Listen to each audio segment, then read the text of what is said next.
A channel lights the calm relay.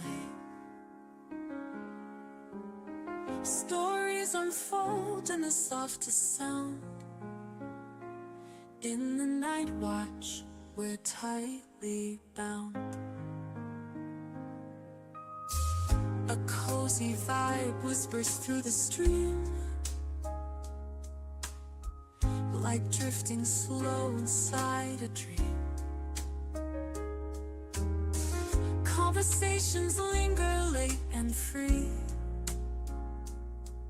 The night watch is the place to be. Hang out here beneath the glow, where time moves gently, hearts all flow. Secrets shared in a soothing tone. The night watch feels like home.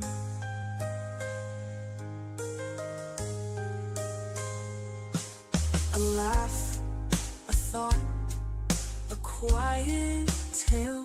The night breathes slow, we set our sail.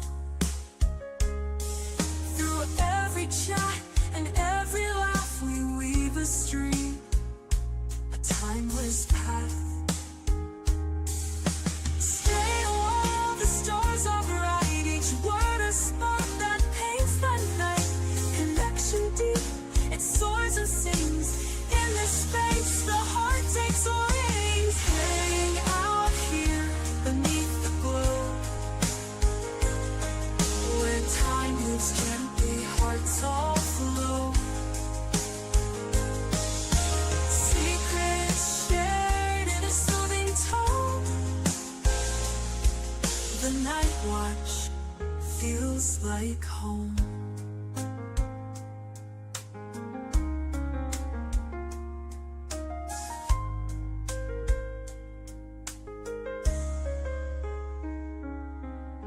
Hang out here beneath the glow,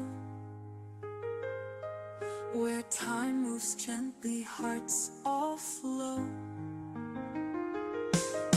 Secrets shared in a soothing tone. The night watch feels like home.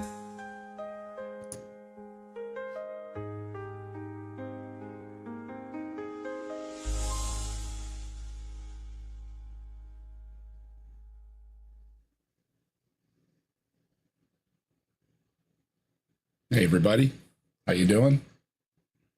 Welcome to the Night Watch. Hope you're having a good evening or a good morning or a good day. For me, it's the evening, so good evening. And I see a bunch of folks dropping in already. Good to see everybody. Thanks for stopping in. Tilting Windmill, Katie Dotson, Standard Deviation. Hey, thank Kronos indeed. Good to have you here. Ambushed Apostate. Hope you're having a good one at work.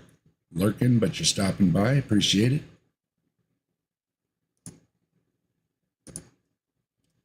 And yeah, today is August 5th. It's my anniversary. Been married 36 years. Believe it or not. I have the most awesome Mrs. Desk. And we feasted earlier. I smoked some ribs on the grill and they were delicious. And I was fat and happy. And had to take a little nap afterwards. I was full. I even had a little wine with dinner. Feeling fine. And of course, you know, I always spend time with the missus. But I like spending time with y'all here on Tuesdays too. I think I'm liking Tuesdays, so it's been mostly Tuesdays, so I think we're gonna go with Tuesdays. So I hope that works for everybody, because it works for me. I've been busy. I know some people sent me some invites to some streams, and sorry, I just been busy, not knocking you or dodging you or anything like that. The weather shifted. It's been decent. And so we got busy I took and Saturday I got a bunch of lumber and I put 2 coats of paint on everything before I put it up because it's a lot easier that way, you know, laid out on the sawhorses than up on a ladder, right? So yeah, 2 coats of paint on everything. Well, not everything. The pile I had ready, and so yeah, we're getting all new fascia boards, and then I'm going to work on the roof. I've done it before, and I still want to pay all that labor. I got a couple sons, and they need to learn how to do it, right? Last time I did it with a hammer. I got an air gun this time, so yeah, little home improvement.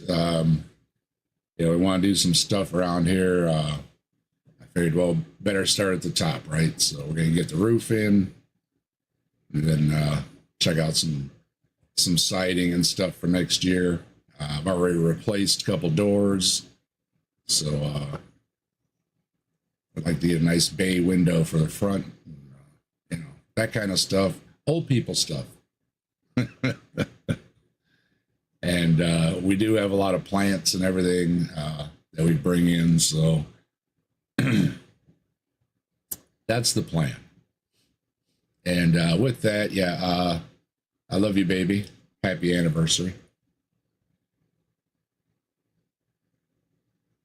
And then on to business.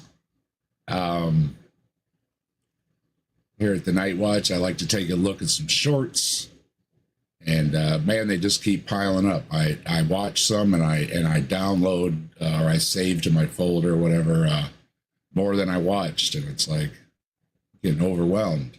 So we're gonna try and bust through some tonight. All right. And with that,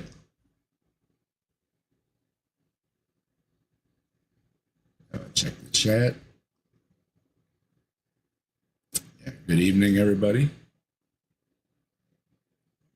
Yeah, it does have a little Cheers feeling to it, doesn't it? Just come over here and hang out, right? Have a good time. Been a lot of things in the news, and it's like, oh my gosh, it's just so overwhelming. Then I go outside and I paint, and then I get on here with y'all and forget about it for a little while. That's not important, but we got to take a little break, right? And yeah, thank you very much. Tilting Windmill. Speaking of, I forgot I was painting and took off my rings.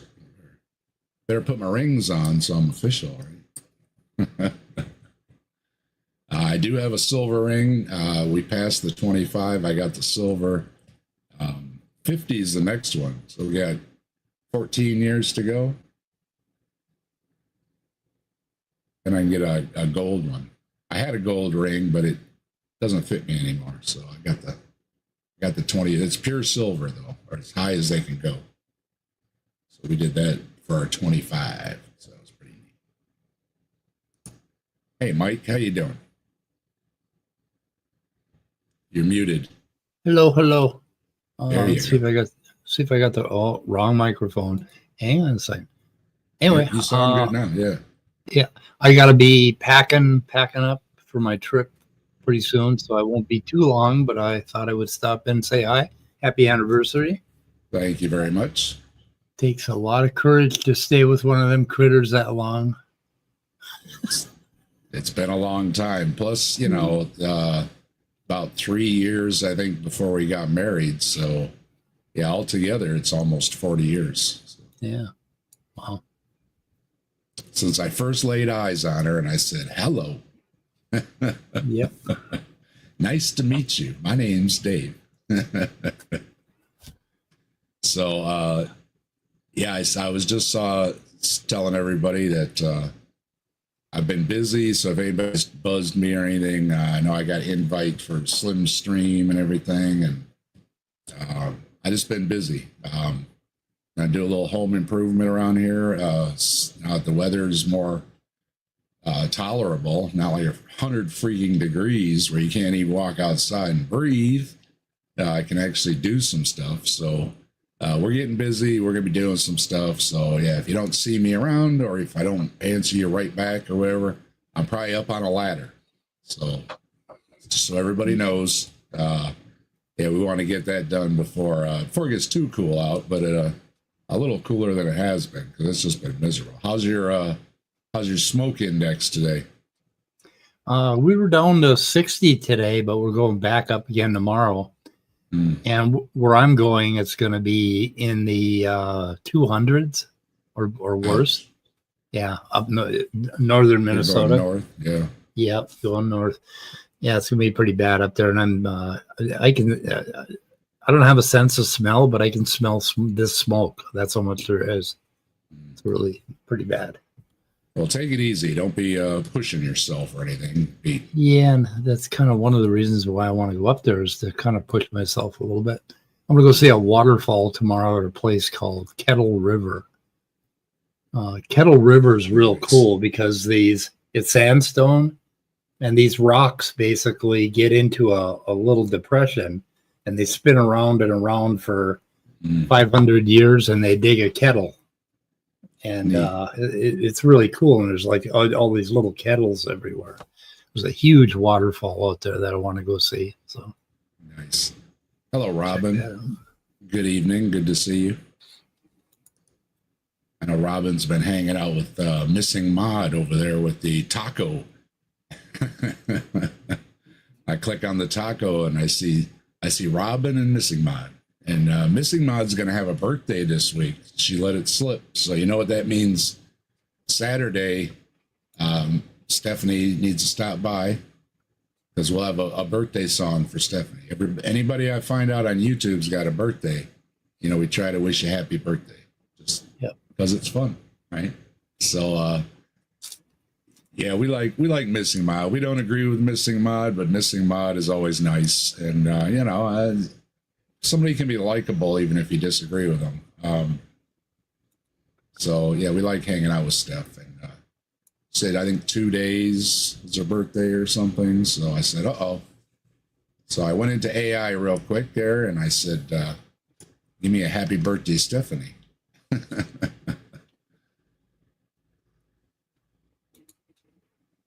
And I said, and with that, this is perfect for you, Mike, because I got an evolution queued up.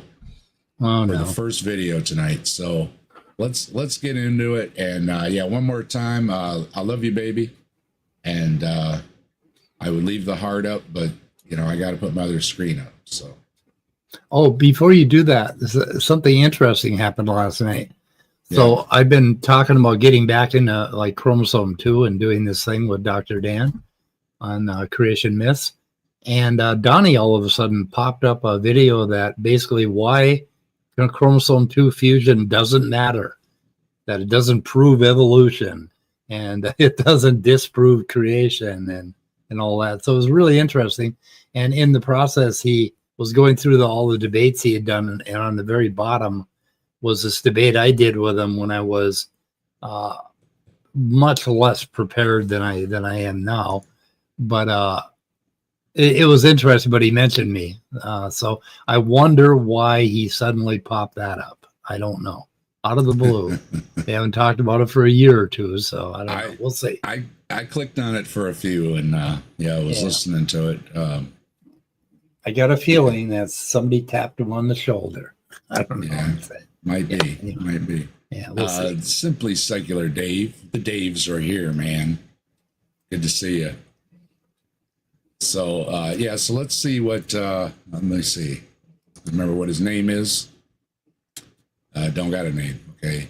Southwood Bible Church. Oh, boy. The thing here. Oh, yeah, this is a good one. I like this guy. What if he's the guy I was watching? All right, I got to pull it up.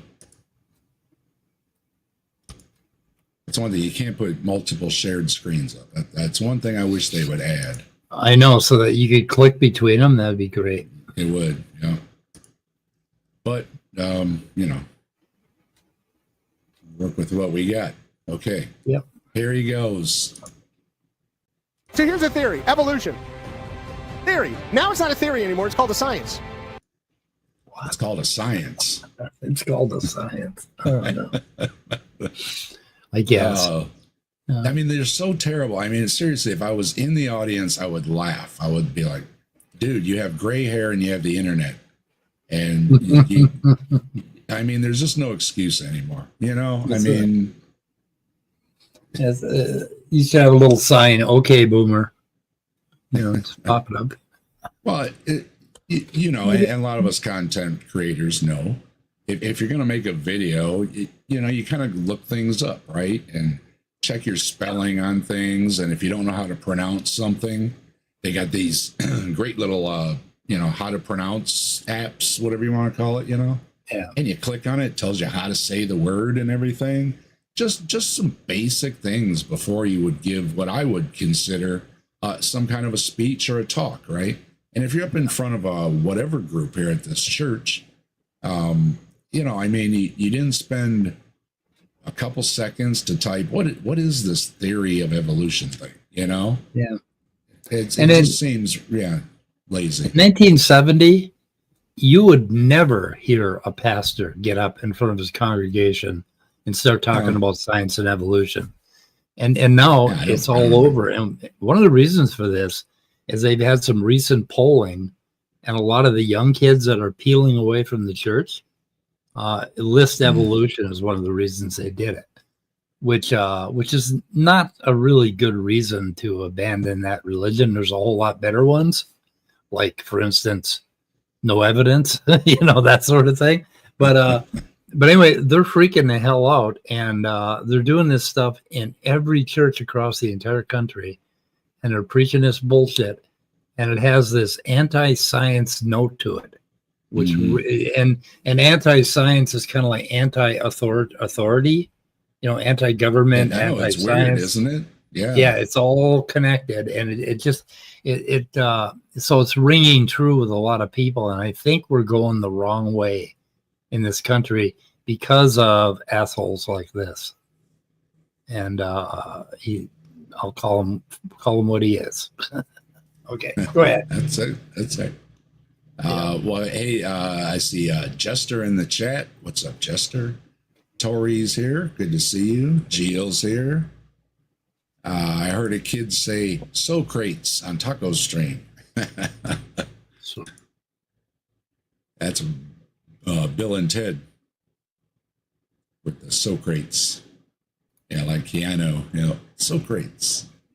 I got the reference, Jill. I got you. And B.S. Lewis, thanks for stopping by. I was just telling folks it's Missing Maud's birthday this week, so Saturday we'll have a video for Stephanie. So stop by for that. I've never seen a Bigfoot come from a Sasquatch. Yeah, you got me, but their BS. Their DNA is 99% identical, though. So checkmate, B.S. Lewis. But it hasn't been proven. I know people on YouTube will disagree with me. I love that. Disagree with me. Prove. I don't care. I'm on YouTube, okay? Doesn't matter what I say. Doesn't matter what I say. It matters the library's filled with data. That's what matters, okay? Creationists love to do this, that, prove evolution to me. I ain't got to do nothing, right? Yeah. There's libraries filled with information, literally filled with papers about all kinds of research, experiments, DNA. Mike's doing all the stuff with the genome and everything. We got all this wealth of information, and it's just it's another one of these boogeyman hunts, a witch hunt, satanic panic, whatever you want to call it, where, like you just said, Mike, let's just pick on science. All of a sudden science is bad. And I'll say once again, if it's so bad, make a stand. Yeah. First of all, get off the internet, right? I mean, get off the internet. Seriously, you don't like science, really? I don't know what he means by prove. What exactly does he want? Well, he doesn't even know what a theory is, and trying to explain like the Jim Boob and stuff, right? a theory has to be proven. It's like it has been rigorously. The theory of evolution has more evidence than any other theory, and it's very strong foundations because other fields agree with the theory of evolution too, and that's just added great evidence. And I just told Austin the other night, what pages are you going to tear out of the biology book and it still makes sense, right? It's just so silly. There's skeptic philosophy. Good to see you. Appreciate you stopping through Sunday, yeah. Skeptic philosophy dropped in, and Scott dropped in over at Skeptic Haven. Had a good hangout with Neil over there. Neil's always fun to hang out with. And we'll try to get him to stop by the show one of these days too. Neil's one of the many people that has an open invite. So I told him, if you're free, give me a shout and I will get you the link and all that kind of good stuff. See what other gems he's got here. He's doing terrible so far. Prove to me evolution works. Because the last I looked, we're de-evolving. We're not getting better. Oh, prove to me we're devolving. Prove to me Yeah, that we're not getting better. Speak for yourself, you know? Prove it to me. Well, Well, listening to him, that's some evidence for devolving, but I mean, they forget it wasn't too long ago. I think I was just mentioning it on one of the streams where we literally had to deal with wild animals, lions, tigers, bears. They used to be all over the place. Even up in the Middle East, they had lions. It was, it was a different world. And people nowadays are just like, oh, we're so special. And it's like, you were on the menu not too long ago. Yeah. You know, be a little humble, right?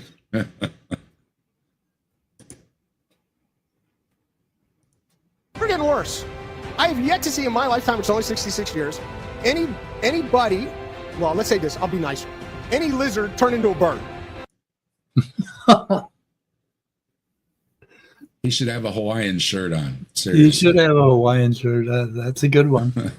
I mean, a lizard turn into a bird. I mean, you really expect a lizard to give birth to a bird? I really want to know. Is that what you expect? Because, again, dang. Now, you're 66. You're only a few years older than me. All right? You weren't that far behind me in school. I know you had I have my father's biology book, okay? They had biology when my father went to school, okay? So, no, there's no excuse. There's no excuse. You don't. Now, sure, you could be outdated, but you're not even caught up with, the 1950s, man. Poor Claire, how good to see you. Thank you for stopping in. No such thing as devolving. It's evolving. We should point out evolution's not linear. There's no direction to it. Evolving doesn't mean getting better. It means changing. Answers in Genesis says that a lot too, like with animals going back into the water. That's not evolving. You went backwards. It's like they didn't go backwards. They became evolved. something else, right? They came out of the water as one thing, became another thing on land, and went back into the water as a third thing. These are all different species. It's not the same thing that went around in a circle and back in the water. It's all evolution. Of course, this guy doesn't seem to have made it through any science classes, so. Nope. But lizards do fly. You throw them, they'll fly. Oh, you throw them, they'll fly. Good. Why are you throwing lizards, man? Don't do that. You know what happens if Bree hears about that? She ain't gonna be happy. Man. Yeah. And there is I know somebody's going to walk up, what about the lizard? They go, he does that. Well, he's gliding. He's not. Okay, and somebody said, Gliding is an adaptation. It's a useful adaptation. They can lots of species have used it. Mammals use it, lizards use it, fish use it to glide. And it's if you can jump out of the water and miss the mouth of the shark, that's good. If you can jump from one tree to the next and grab a bug or whatever you need for dinner, that's good. So they get better and better at it. I seen the snakes do it too. They, like flatten out. Yeah. Yeah, like an S pattern, make themselves into like almost a wing shape like that. And they go from tree to tree and bam, they got you, right? So yeah, and gliding was an intermediate step to flying. Mm-hmm. And I also learned that even birds that can't fly, and even baby birds that can't fly yet, flapping their arms creates a downforce. And they said some of them can actually run back up the tree and get out of danger. Yeah. They also have an advantage. Advantage. I don't know why I wanted to say advantageous, but they have an advantage also, with any incline, right? Because they can do a downforce, be maybe just a little bit quicker up that hill, and you don't need to fly, right? You lived another day without actually flying, just because you're, putting that downforce, flapping your arms like that. And of course, keeping your young warm, keeping yourself warm is all kinds of things that, and then was flight from the ground up, or was it from up in the tree and falling down? There's a lot of, debate about that. Which way did it go? Well, maybe it went both ways, Some needed to jump into the tree and some needed to jump out of the tree. And either way, it's evolution. Isn't that great? Living in Minnesota, I wish I was covered with feathers in the winter. And then when I slipped on ice, I could just glide down instead of hitting the ground. And it would keep me warm too. I could just huddle up in my feathers. So I really like feathers. I think there's a lot of good intermediate uses for feathers other than flying. So and we can get you a link. A link for feathers? Skeptic Philosophy is asking for a link. I'll get you a link. I thought you hooked me up with feathers. Okay. I hooked you up with a membership because I was just feeling sorry for you. I was like, man. Yeah. Yeah, I know. It was tragic. This link is for Skeptic Philosophy, please. Let me know if it doesn't work there. I'll put in the other one. It should work. Yeah, it's got a thing under it. Okay. Yeah, you can click on with us. What's he got next? It's going to be good. I know. What's he got? 20 seconds left. It's got to be good. Here we go. Well, what about these dinosaurs? That opens up a whole different. They're lizards, right? Flying. But the what? What about dinosaurs? They're lizards. Flying. What? Okay. Yeah, flying reptiles are not dinosaurs. But the point? The lizards. Yeah, he doesn't know what dinosaurs are either. No. point I'm trying to say, more than anything, the theory is a theory. So we have a belief system I believe God created because God said. See where I'm going at? Right. So I don't have a science either. I have a belief. Evolution doesn't have a science either. No. No. There it is. They just want to bring us down. They have a belief. There it is. They have a belief. It's just a belief. Just a belief. Hello, skeptic. Are you there? Hey, man. What's going on? Can you hear me? Yeah, I hear you just fine. You look pretty orange. Like are you orange. devolving? Are you devolving? Yeah, that's what I do, man. I devolve these days. Well, this guy clearly doesn't know what evolution is. I don't know where the Southwood Bible Church is, but if any of you are listening, don't listen to him. You don't know what he's talking about. A theory in science has its own definition. It's 2 words. It's a scientific theory. It's not the same as a layman's theory. And again, come on, man. I had biology class. Like I said, my father had biology class. You, sir, are a few years older than me. I know you had to have this in one of your classes, or dang, you went to a really terrible school because you just don't understand anything about anything in science. Nothing whatsoever. He knows what it is, Dave. This is just a show here. This is like the Goo Goo Gaga for toddlers, is what it is. You talk in a different language when you're just trying to self-ratify your beliefs. Yeah, good point. Good point. That's a Mike saying too. We got this, but it's insidious because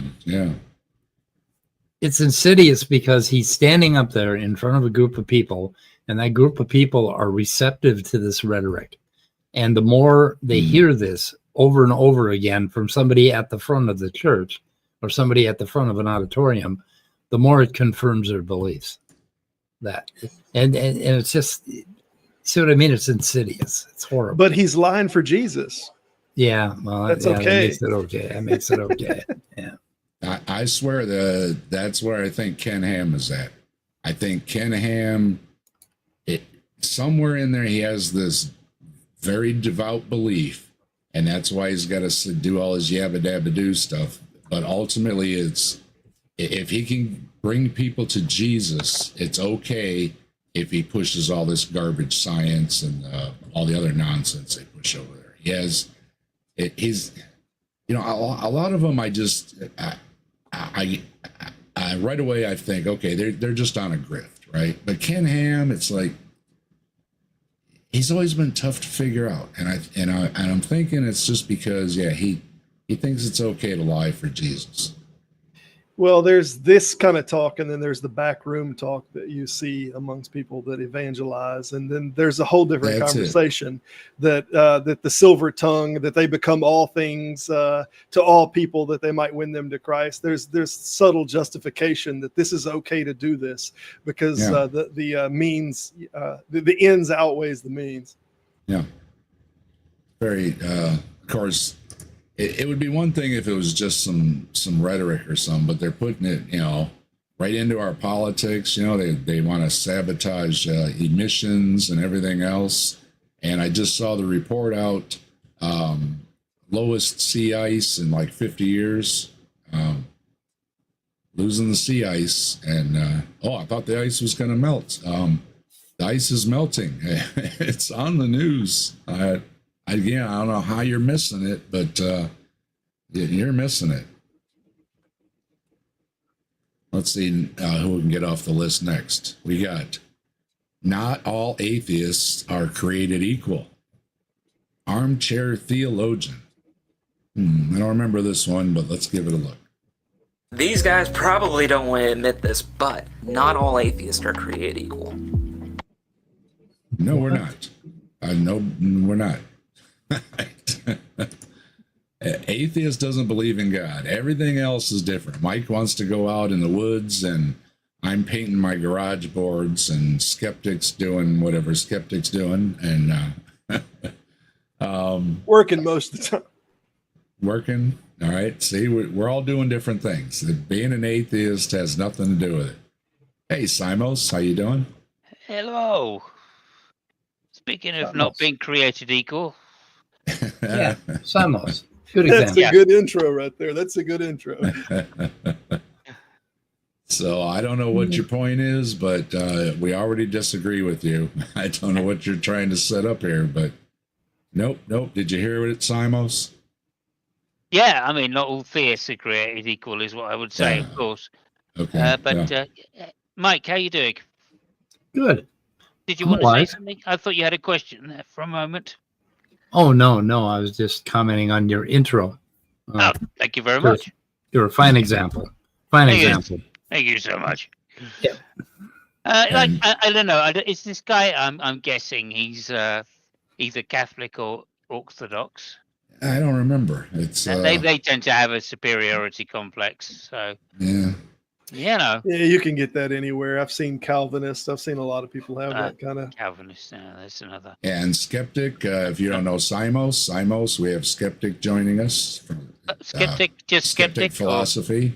Philosophy, very Skeptic nice. Yeah, is philosophy. it not coming up? I thought it had the name error. I'm not familiar with this software. I'm sorry to say. No, So I turned it didn't off get an because avatar somebody right. couldn't see the thing the one day. Hold on a second. Okay. The thing. Oh, that was me. That couldn't see the thing. that the was one you. day. You couldn't see That the was thing. me. I couldn't see the So- thing the one day. Yeah. Oh, wait a minute. That's not what I wanted. So Matt Paul popped up a thing. I think it was today. He was going off on the Orthodox because they say that because of their what is it, theosis? I think they call it, where you become you go. like God. And he was Oh. freaking the hell out over that. And it's fun to see the Christians fight with each other. Kind of, we got used to it in Europe, you know. Yeah. And Robin says hello to Simos. Hey, Robin. Tilting Windmill says hello to Simos. Everybody's happy Simos is Hey, here. something. I'm just chopped liver. I'm absolutely thrilled to be here.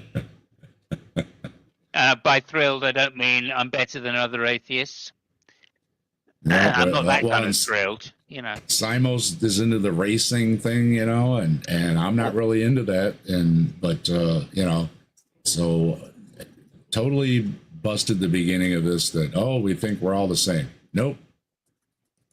I think often about a question that Dr. Frank Turek will pose Oh, to no. Oh, no. Okay, right, take it all That must back. be why I saved this. Frank, okay. Dr. Frank Turek. Oh, okay. To you, yeah. Yeah. He could be. I don't know. He could have a legitimate degree. That's fine. No, it's a theology doctrine It's is what it is, which is as good as a doctrine in feriology. If I have a doctorate in feriology, I'm a doctor. Okay. All right, then. Yeah, well, all I can say is every time I hear Frank Turek, I think about sitting in his lap and slapping him in the face. I don't like Frank either. someone that he's engaged with. He will ask them the simple question: if Christianity were true, would you become a Christian? See, that's a loaded question because Of course. For me, that's a given. Done. Yeah. If it were true.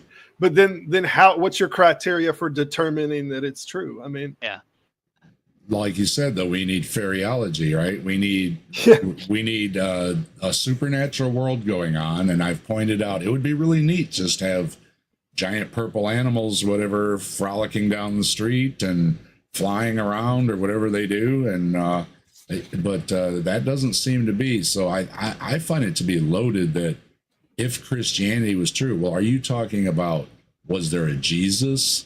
Are you talking about the Bible? Are you?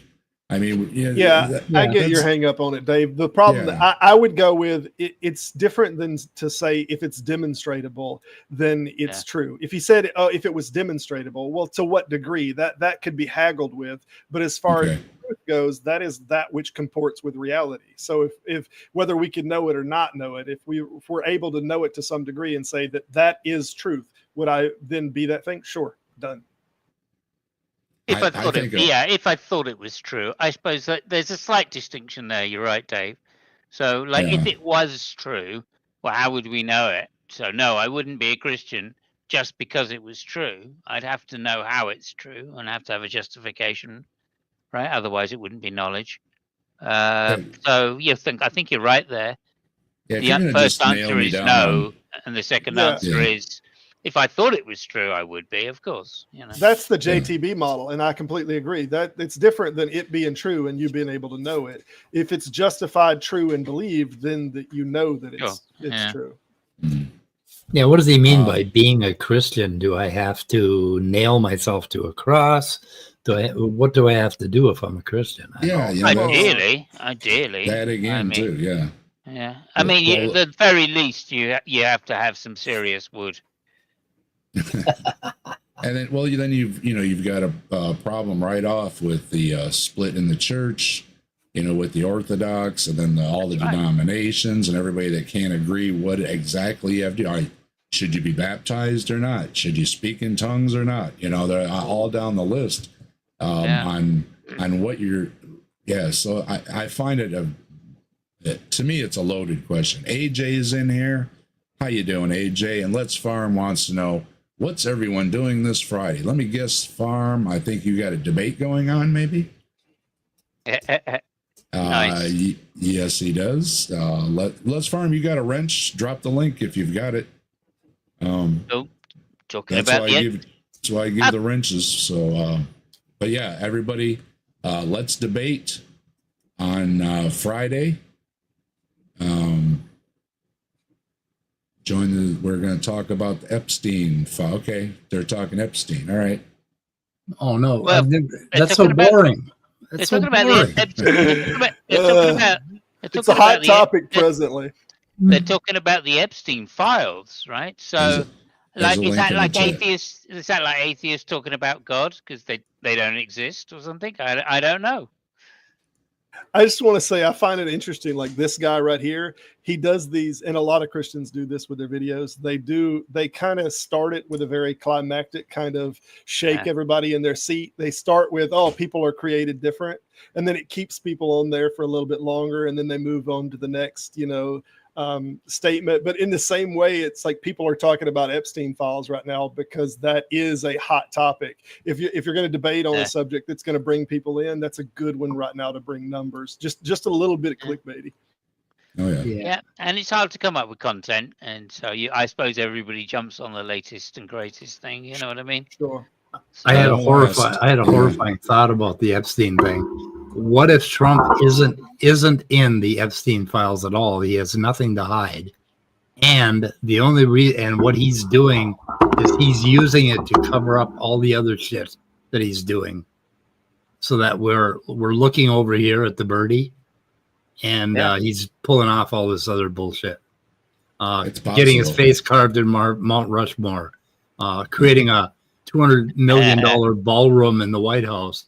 Paving over the Rose Garden, getting his face on a $500 bill. Well, him and his wife ripped all the roses out the last time. They just do not like that at all. They don't like green stuff. It's not city there was an interesting theory that someone came up with. What if Trump was the one doing the blackmailing to all the Republicans? Right, to get into office in the first place, to get the right the vote. It sounds just a little conspiracy to me. I try to shy away from the conspiracies. Oh, I love conspiracies, mate. Oh, I love a conspiracy. Oh, yes. I don't know. Links have been dropped, and AJ, you got a wrench. Always feel free to drop a link for whatever you're up to. And Duncan is in here. What's Duncan got to say? I think if I believed Christianity was true, I would want to research the oldest written works about it and how early practice existed and try to follow that. You might want to check out one of my videos when I had Seth on here, who used to work at the Art Park. And he, for a while, was in one of those denominations, or he went to the church or something that was in line with first century thinking, and he said it was very different than what anybody else would expect church to be. So I think if people would look into that more, they would see it has changed a lot. I've heard before that Jesus wouldn't recognize what goes on in the churches today. Well, technically he wouldn't recognize any church. He's never observed a church. But there are different churches that are more in line with the first. They're more in line with the eschatology of the first century, or they're more in line just with the habits and the music and stuff. And that's two totally different vibes there. Okay, I think I'm caught up with the chat. Yeah, it's good to see everybody. Let's see what else he's got to say. The answer to this question is incredibly telling. The people who say no play their hand. They demonstrate that their objections to Christianity are grounded in far more than just the pursuit of truth. No, that doesn't follow. And I have a problem, like I say, with the mythology and the monsters and all that. If it's now our guest the other week, Simos, used a great word called colorful language, right? Or great wording, I should say. Colorful language, okay? If the Bible is colorful language, then maybe we can talk. If you're going to point to anything in that book and say it's literal, that I see as mythology, a monster, or supernatural in any way, that is our problem. And that's why I think it's very loaded. I mean, I know Frank and some of these other ones will pull tricks out like, well, these archaeologists have found these cities. See, they actually existed, so the Bible's true. Or, Pilate,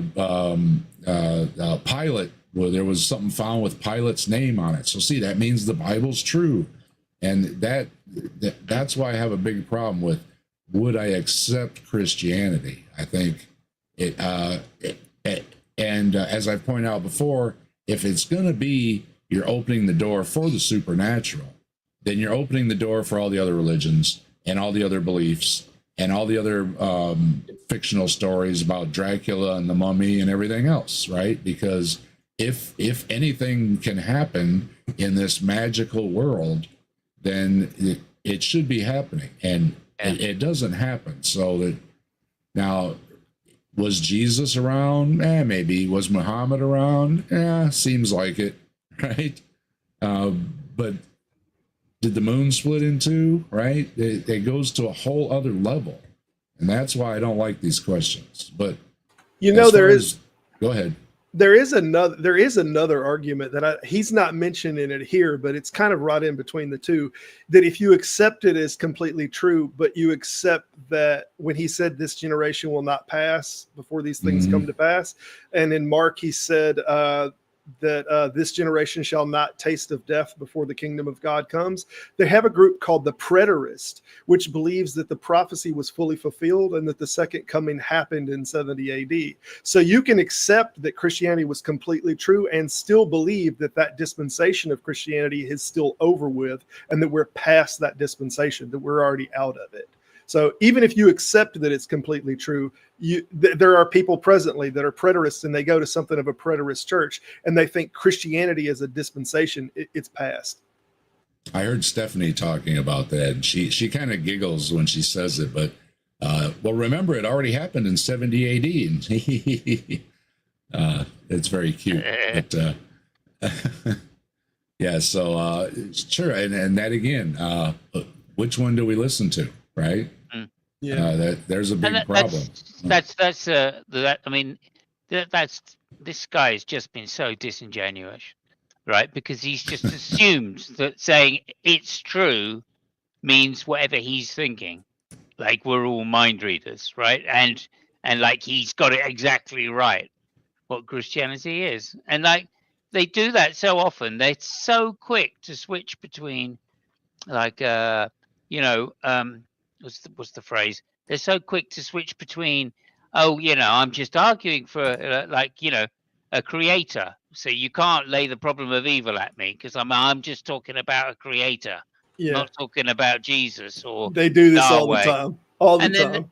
And then the next minute you're sitting in the thing and you're going, okay, so we're going to argue against a deist God. Well, I think Occam's razor says, the natural world is a good enough explanation, and we don't need to add anything else because there's nothing extra that can be explained.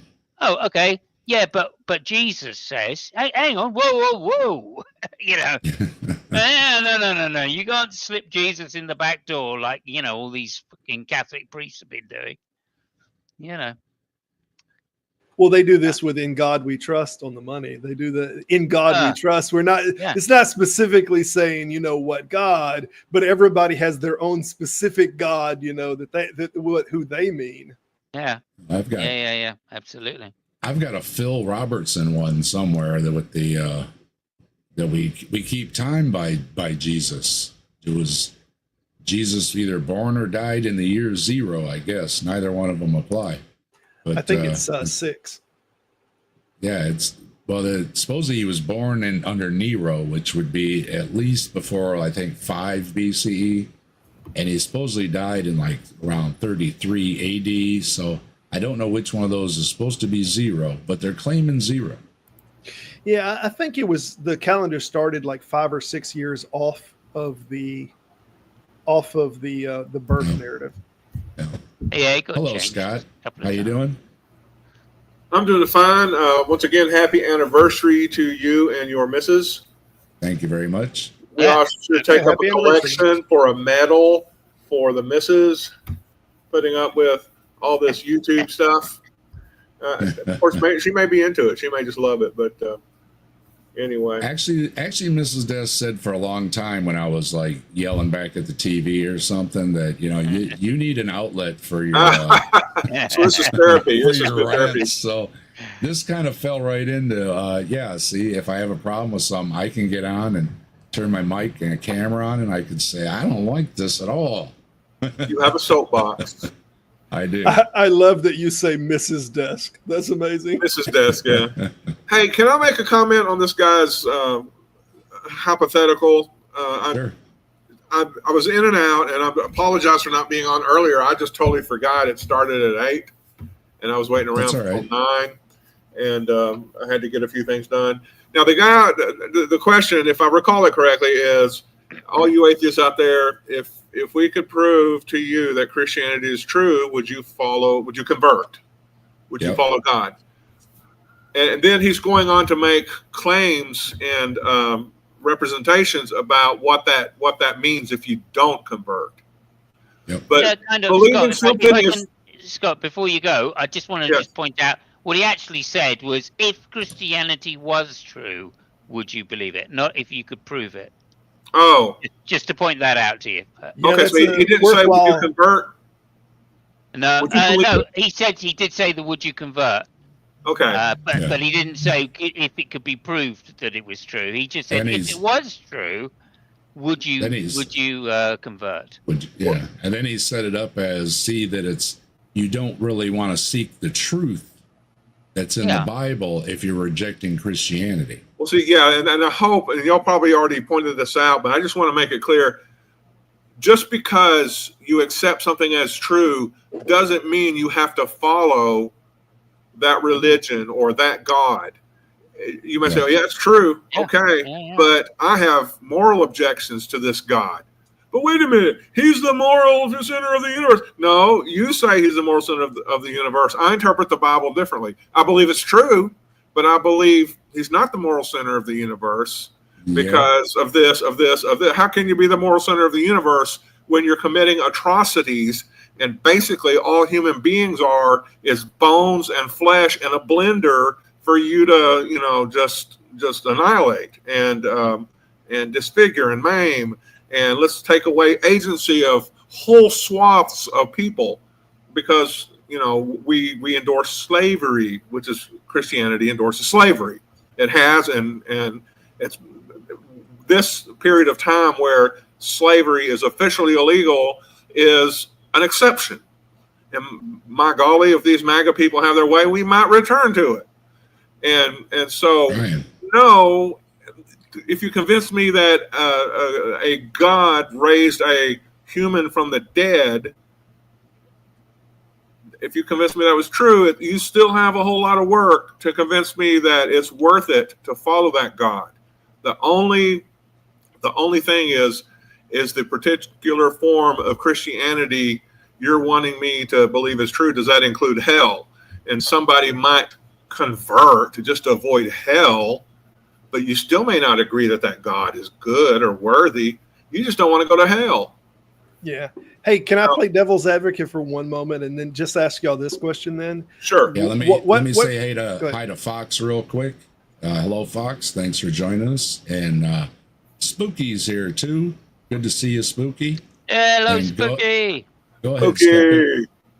So what kind of phraseology would satisfy that itch then? If we change the phrasing to something like, if you could know that it was true, or what would be your criteria? Is there a way that we could change this phrasing that it would meet the criteria to say, if you could know that the Bible was accurate, would you convert to Christianity? or what is there a criteria? No, because I would go to Peter Atkins and say I would think I've gone mad if I'm seeing big purple animals frolicking up and down the street. You know what I mean? I would hope somebody would get me some professional help if I'm seeing all these supernatural things going on outside my window. That's my problem with accepting the Bible, any of it literally, or any other religious text, because they all have wild stories in them too. So if we're gonna Jeffersonian the Bible, so to speak, right, and take it down to, okay, there was some battles, there was some kings, there was this guy Jesus ran his mouth, got into trouble, and okay, well, I can accept all that as part of history even, right? Because of course there were battles and kings and people that ran their mouth and ended up on a stick, all that, but it's the supernatural. And even somebody was just mentioning it, that even the resurrection of Jesus wouldn't prove the Bible either, right? That's still the Hitchens razor or whatever you want to call it, right? Where even if you prove that Jesus got back up from the dead by whatever means, you still have all the road to travel, like to prove the rest of it, like the magic zoo boat, Adam and Eve, the divine flood, authority. So that's the thing. It's, I guess, the big deciding factor for me would be is it literal, like what Ken Ham and them take it as, or is it more colorful language where it's more like William Lane Craig or something, right? Where he kind of accepts that, yeah, there's bad things in the Bible, right? He has answers for it, but he kind of accepts all these things, whereas trying to explain away all the things, trying to say it's all wonderful, that it's all Jesus and love and gummy bears and all this, then all I have to think is, have you even read the book? It's an awful book. There's a lot of awful things going on in the book. Yeah, that's and then you're back to Scott's point, right? Which is, right back, if God does exist and it's the God of the Bible, then why would you worship somebody that has such a low moral standards? Yeah. And also, to answer Skeptic Philosophy's question, the way you could reword it would be, if you became convinced that Christianity is true and its God is worthy, sure. That's another caveat. I think that's a caveat that a lot of people would want in there, just because they see a moral conundrum with that context. But to the point you were mentioning earlier, Dave, there was actually an interview with Christopher Hitchens and the Jewish gentleman that he debated several times, which for a religious individual was actually a pretty good debater. I can't think of his name. The young guy? Yes, the younger guy. Rabbi. Yeah, it's a rabbi. Rabbi Warpy. Well, anyway, he was debating this guy, and the question come up about what would convince you that God was real. And I think the arbiter there, he mentioned seeing the 50-foot tall God or whatnot. And Christopher Hitchens was drinking, I think, some whiskey at the time, and he looked into his glass, and he's like, "Well, I would wonder if it was something with." And the Jewish guy actually finished his sentence for him, and he's like, "I'd be wondering what you were drinking." because there was a recognition from both of them that this is more likely that there is some type of this is going on in your head. And that's the thing. Yeah, it's again, it seems like you can't give a good answer because they're not phrasing the question good, right? So no matter how he's putting it, no matter how, you're going to look bad, but this is just like, well, you don't think the disciples died for a lie, do you? You don't think they were liars, do you? And here he's setting it up of, well, you want to know the truth, don't you? And it's like, oh yeah, we'll see. So you're just denying the Bible. It's like, no, it doesn't follow. But I know what he's doing. His heart might be in the right place on this, though. The truth. Well, I suppose you could rephrase it instead of Christianity. You could say deism or something like that, maybe. Yeah, maybe. Yeah. Well, let's see what he finishes with here. It's not just about truth claims at that point. There's something more to it. The people who say, yeah, there's a magic zoo boat. there's problems actually, with the text. Now I think about it, actually, right? It doesn't matter. Like Scott's point is a lot more subtle, I think, than I first heard it. So let me get this right, Scott. I think we'd still be Christians, but we just wouldn't worship. Because like that, those two things are not necessarily connected either, right? Yeah, so I would believe that if it was true that the God exists and it was demonstrable, I would believe that God existed. Does that make me a Christian?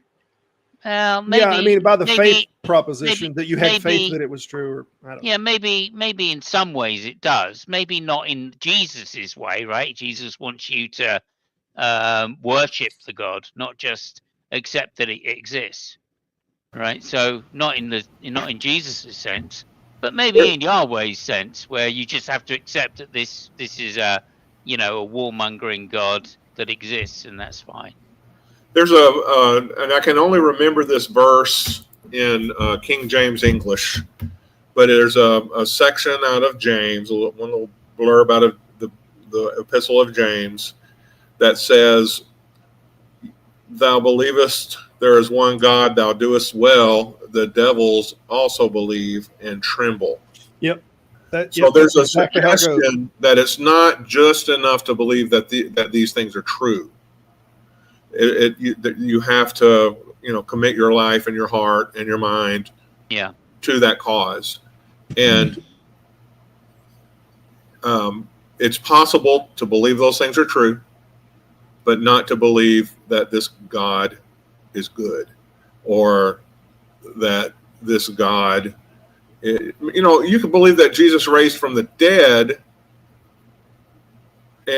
but not believe God exists. You can just think, well, there's some way that maybe he had so many blood clots, he just didn't bleed to death, and and he was able to get up and crawl away. Trauma.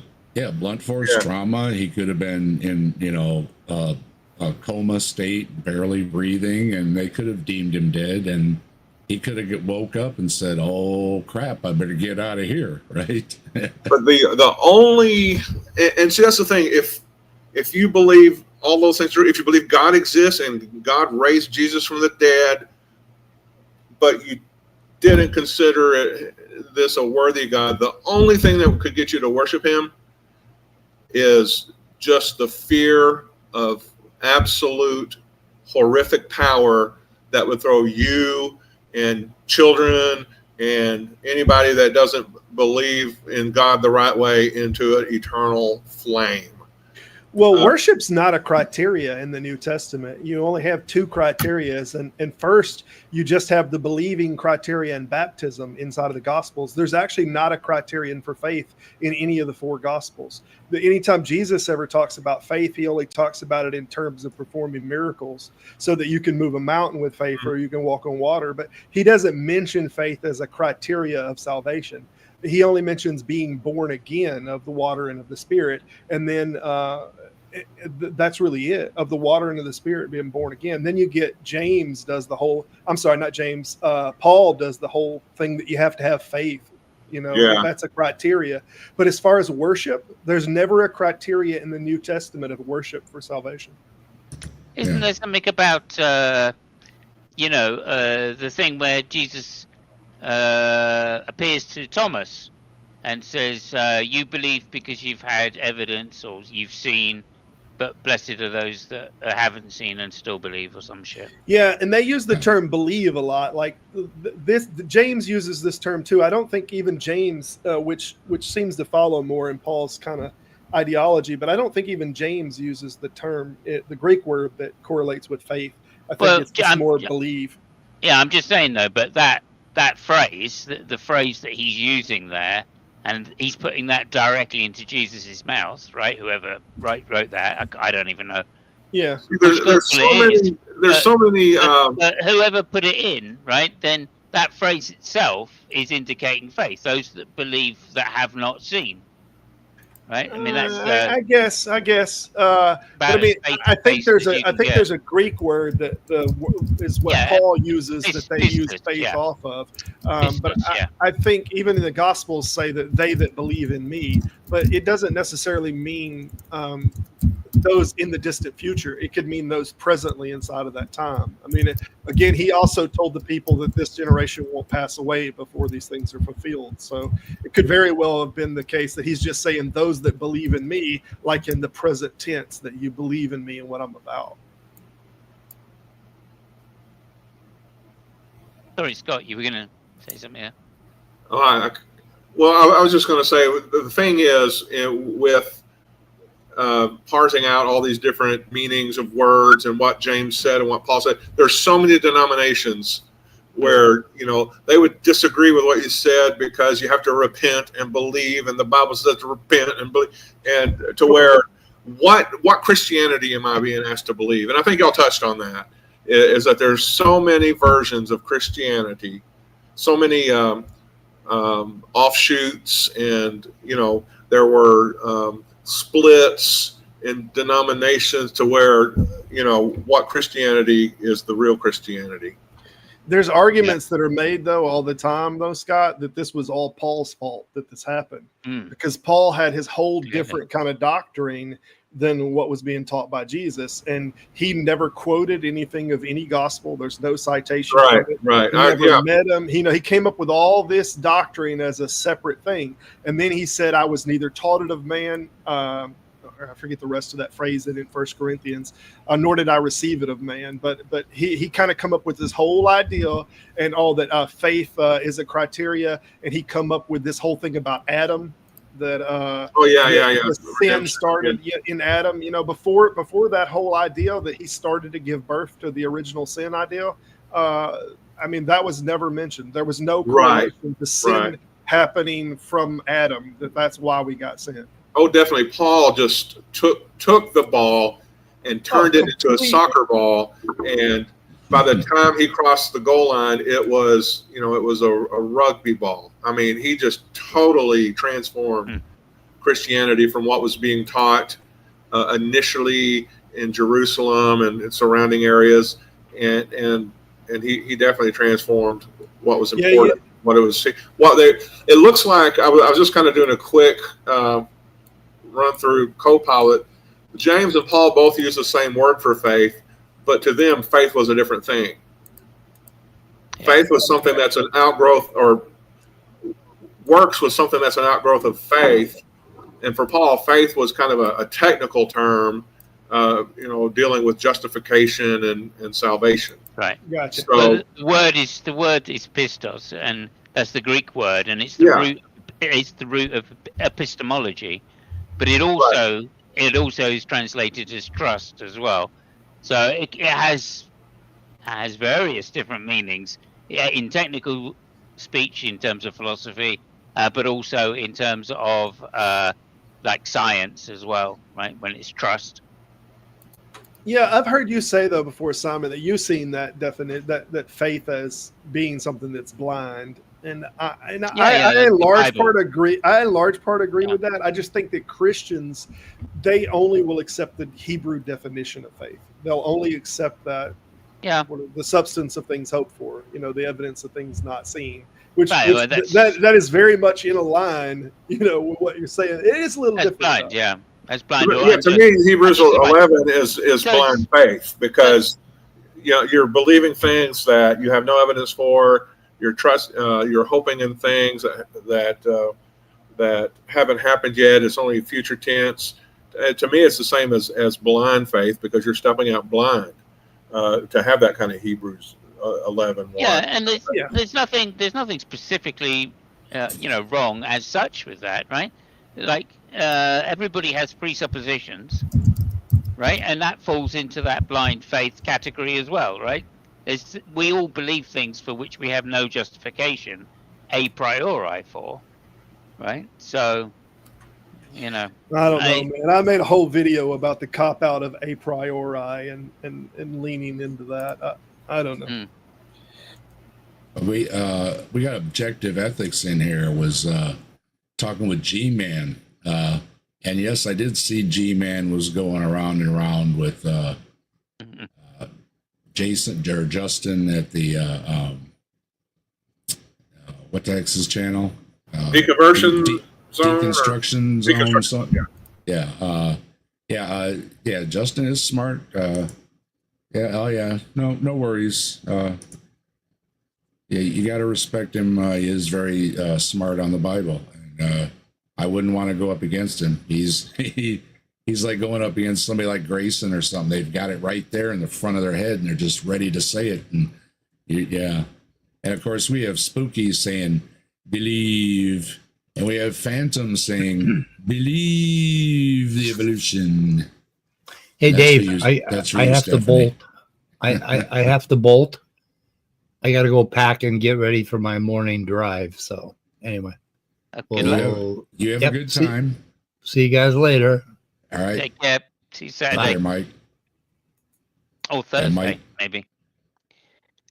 Mike's going to go up north to go see the waterfalls. Oh, Niagara.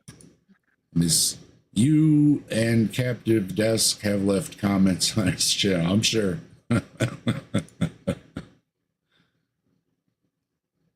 Yeah, so yeah, I mean, I don't know exactly what you mean by saying you've been through the a priori thing, but presumably you believe that there are such things as necessity, right?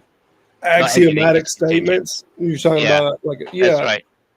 Yeah, I mean, I don't know. I tend to lean into David Hume on this. Like, if we could think of an axiomatic statement, like, what's the big one?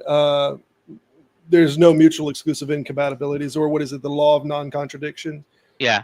I mean, I think most people in philosophy, I think the majority take the position that that's an axiomatic statement, but there are some that argue, and I kind of think it may be the case that it's only the case that we have never observed it not the case. Does that make sense? That it's it an does. induction. Yeah, it does. It's just like with the duck that we've only seen white ducks. I don't know if you've seen this argument or you know what I'm talking about. All swans are white because they've never seen. Yeah, it may be the case that we've never seen, and that it may be the nature of reality. That there can't be, these contradictory things, that it be on the mat or off the mat or something like this. But that could be all inductive. That may not be axiomatic. Yeah, that what you were talking about there is definitely induction. But I also think, I think a lot of people have struggled with non-contradiction, and excluded middle as well. They've both been kind of doubted, and in different forms of logic, they can, easily be shown to be problematic. Problematic, yeah. But just to say that, just to finish off on my point, which is to say, even if you don't think that there can be anything necessary other than straight tautologies, then you can also then just appeal to brute facts as well, which can be contingent, but Sure, it's just that's a different, but that's not in the phenomenal realm. That's in the noumenal, so to speak. We don't know that it's a brute fact. We can only, experience that inductively. So we could say, it may be a brute fact, but it's not a thing that we can know. Yeah, I mean, I don't know. Yeah, I mean, no, that's a tricky word to use there as well. But I see what you're saying. Yeah. I mean, I'm thinking of things like, some parts of like Russell's paradox or something like that. Well, presumably we can know that paradox doesn't have a solution. So I don't know. Maybe this paradox. Are we talking about in numbers, or what are we talking about? Was this from the Problem of Philosophy book, or were you talking? Yeah. I mean, the self-referential statements, right? Let's see what he finishes out with here on his. We'll go do it another time. On his atheist. Yes, at least on a conscious level, communicate that they are willing to follow the truth wherever it goes, and that can be a different kind of conversation. But this displays for us that not all atheists are created equal. Yeah, well, your point is I don't get. Yeah, I mean, yeah, we're not all created equal, but as far as your question there, I don't like your question at all. I don't like Frank Turek's questions. I know they're setups because that's what Frank Turek does, and you're citing Frank Turek, so I question the motive there when you're citing Turek. But yes, we're going to agree because an atheist just doesn't believe in God. It doesn't address anything else. You got to hit him with that line from what's the name of that damn movie? The Dude, where the sheriff. Yeah, I don't like it. I don't like your jerk off face. I don't like your jerk off. You know what I'm talking about? When you were saying, "No, I don't like this question. I don't like it." I couldn't help but think, yeah, there it is, The Big Lebowski. I couldn't help but think of. I love that movie so much. I need to watch it again. I try not to watch it too often because I don't want to get too used to everything. But every time I watch it, it's just wonderful. Hey man, that's just like your opinion. Yeah, man. Well, we got another one too. With I don't remember some of these. Like I say, I've had some of these for a while. This is like number 160, so that's how long I've had it. But here's another one on atheism. Let's see what Gen Z atheism. Are we failing the next generation? If you're a Christian, you failed all the generations. Yeah. Yeah. Well, Jesus failed them, it seems like. Yeah. Okay, let's see. This is high definition radio. Ooh, I mean, it's gonna sound good, or we'll see. But the statistic that we found most alarming was that Gen. No, it sounds terrible.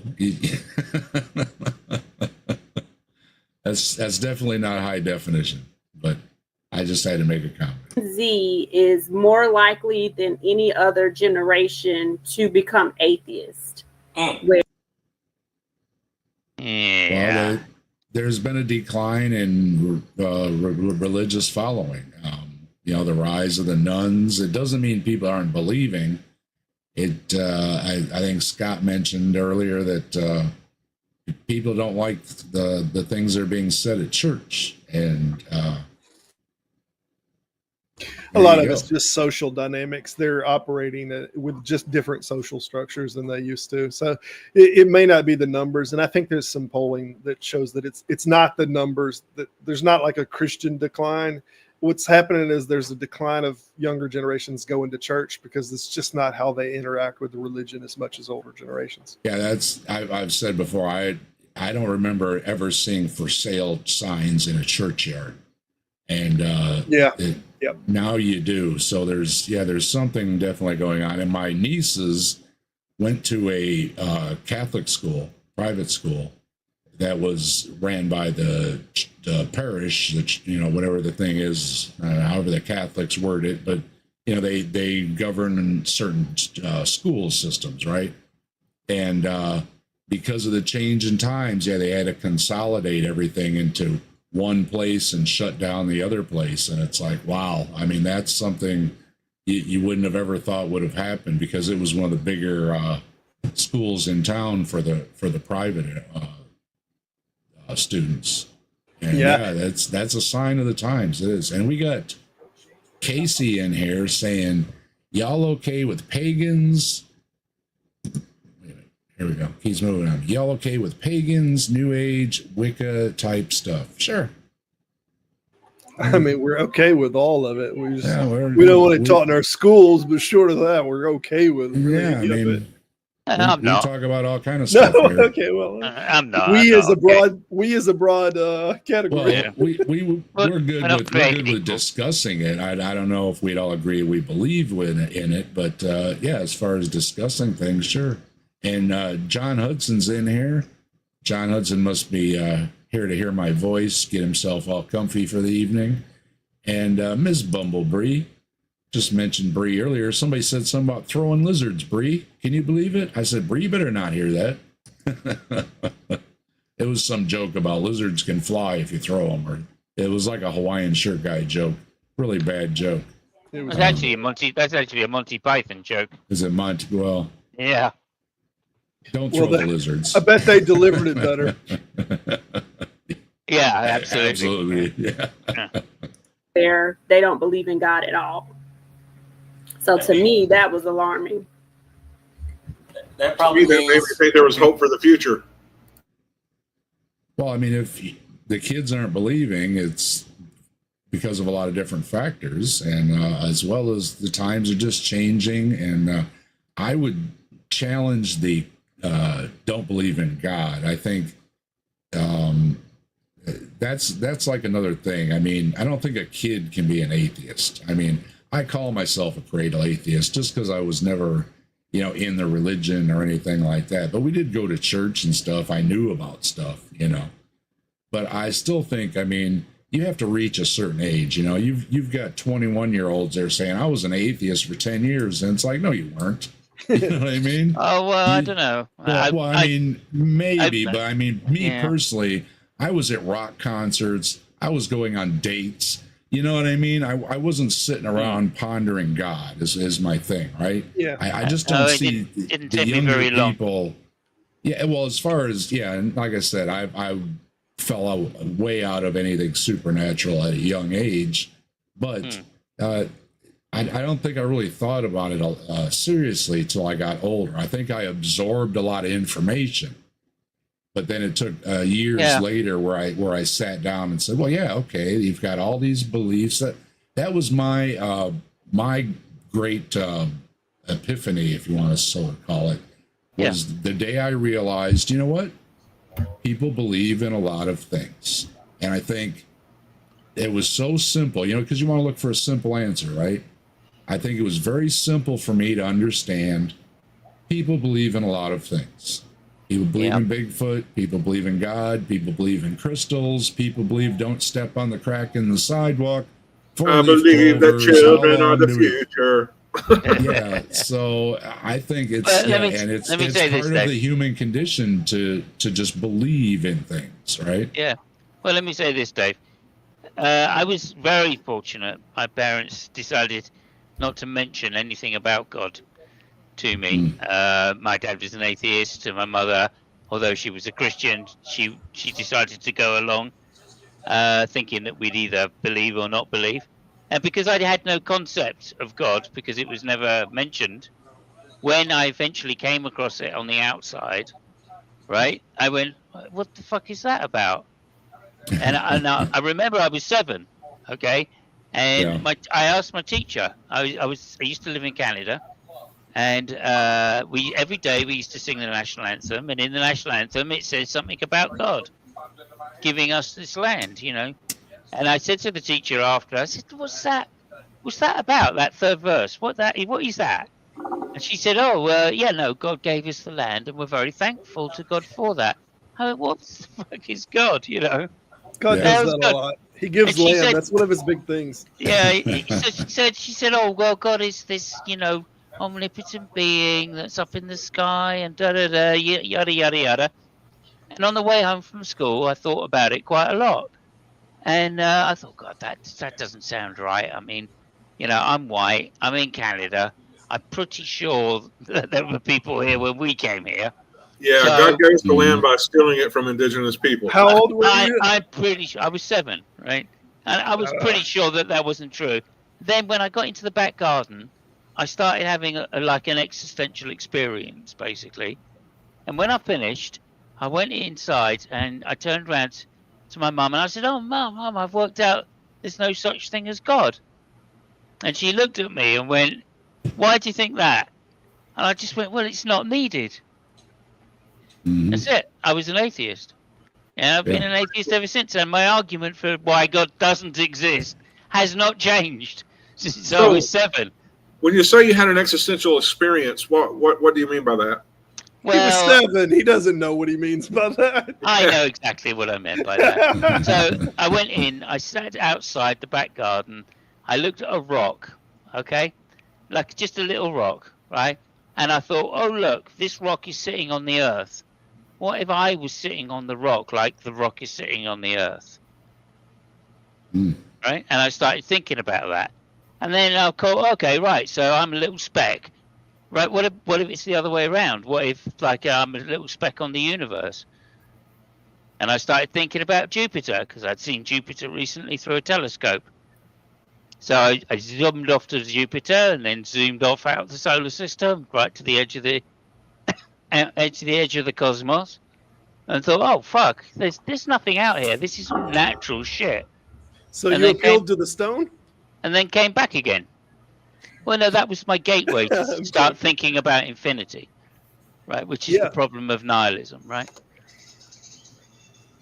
Yeah, I actually heard a real interesting appeal to the stone argument. Not to put that in a category. It's not like we would have knew at that age about appeal to the stone or any of those kind of fallacies. But I heard a really interesting one that was said before. I think it was by Graydon Square that he said that there's nothing that is invisible that we think is real that we gathered together to confirm with everyone else that it's real.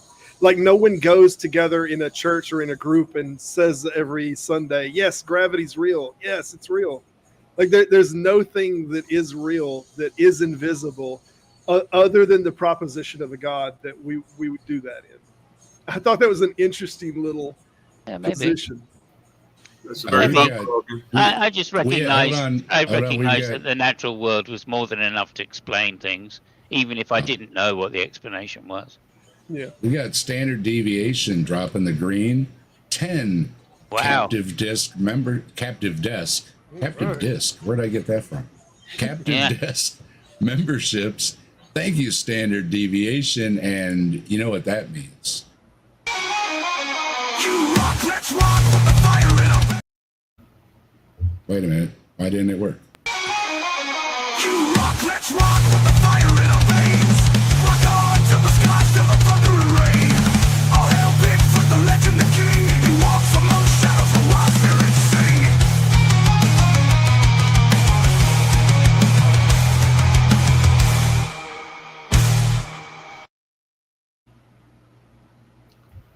Standard deviation, you rock, and those go out to Greg S., Martin, Neil the Atheist. Hey, cool. Neil the 6'4" Atheist. Just was on with Neil.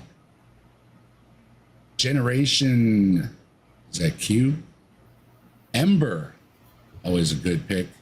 Thor Claire, Intrepid Chimp, JJ, and Mage the Gray Wolf. All got Captive Desk memberships. Thanks to standard deviation. Much appreciated. Let's have some emojis in chat for that.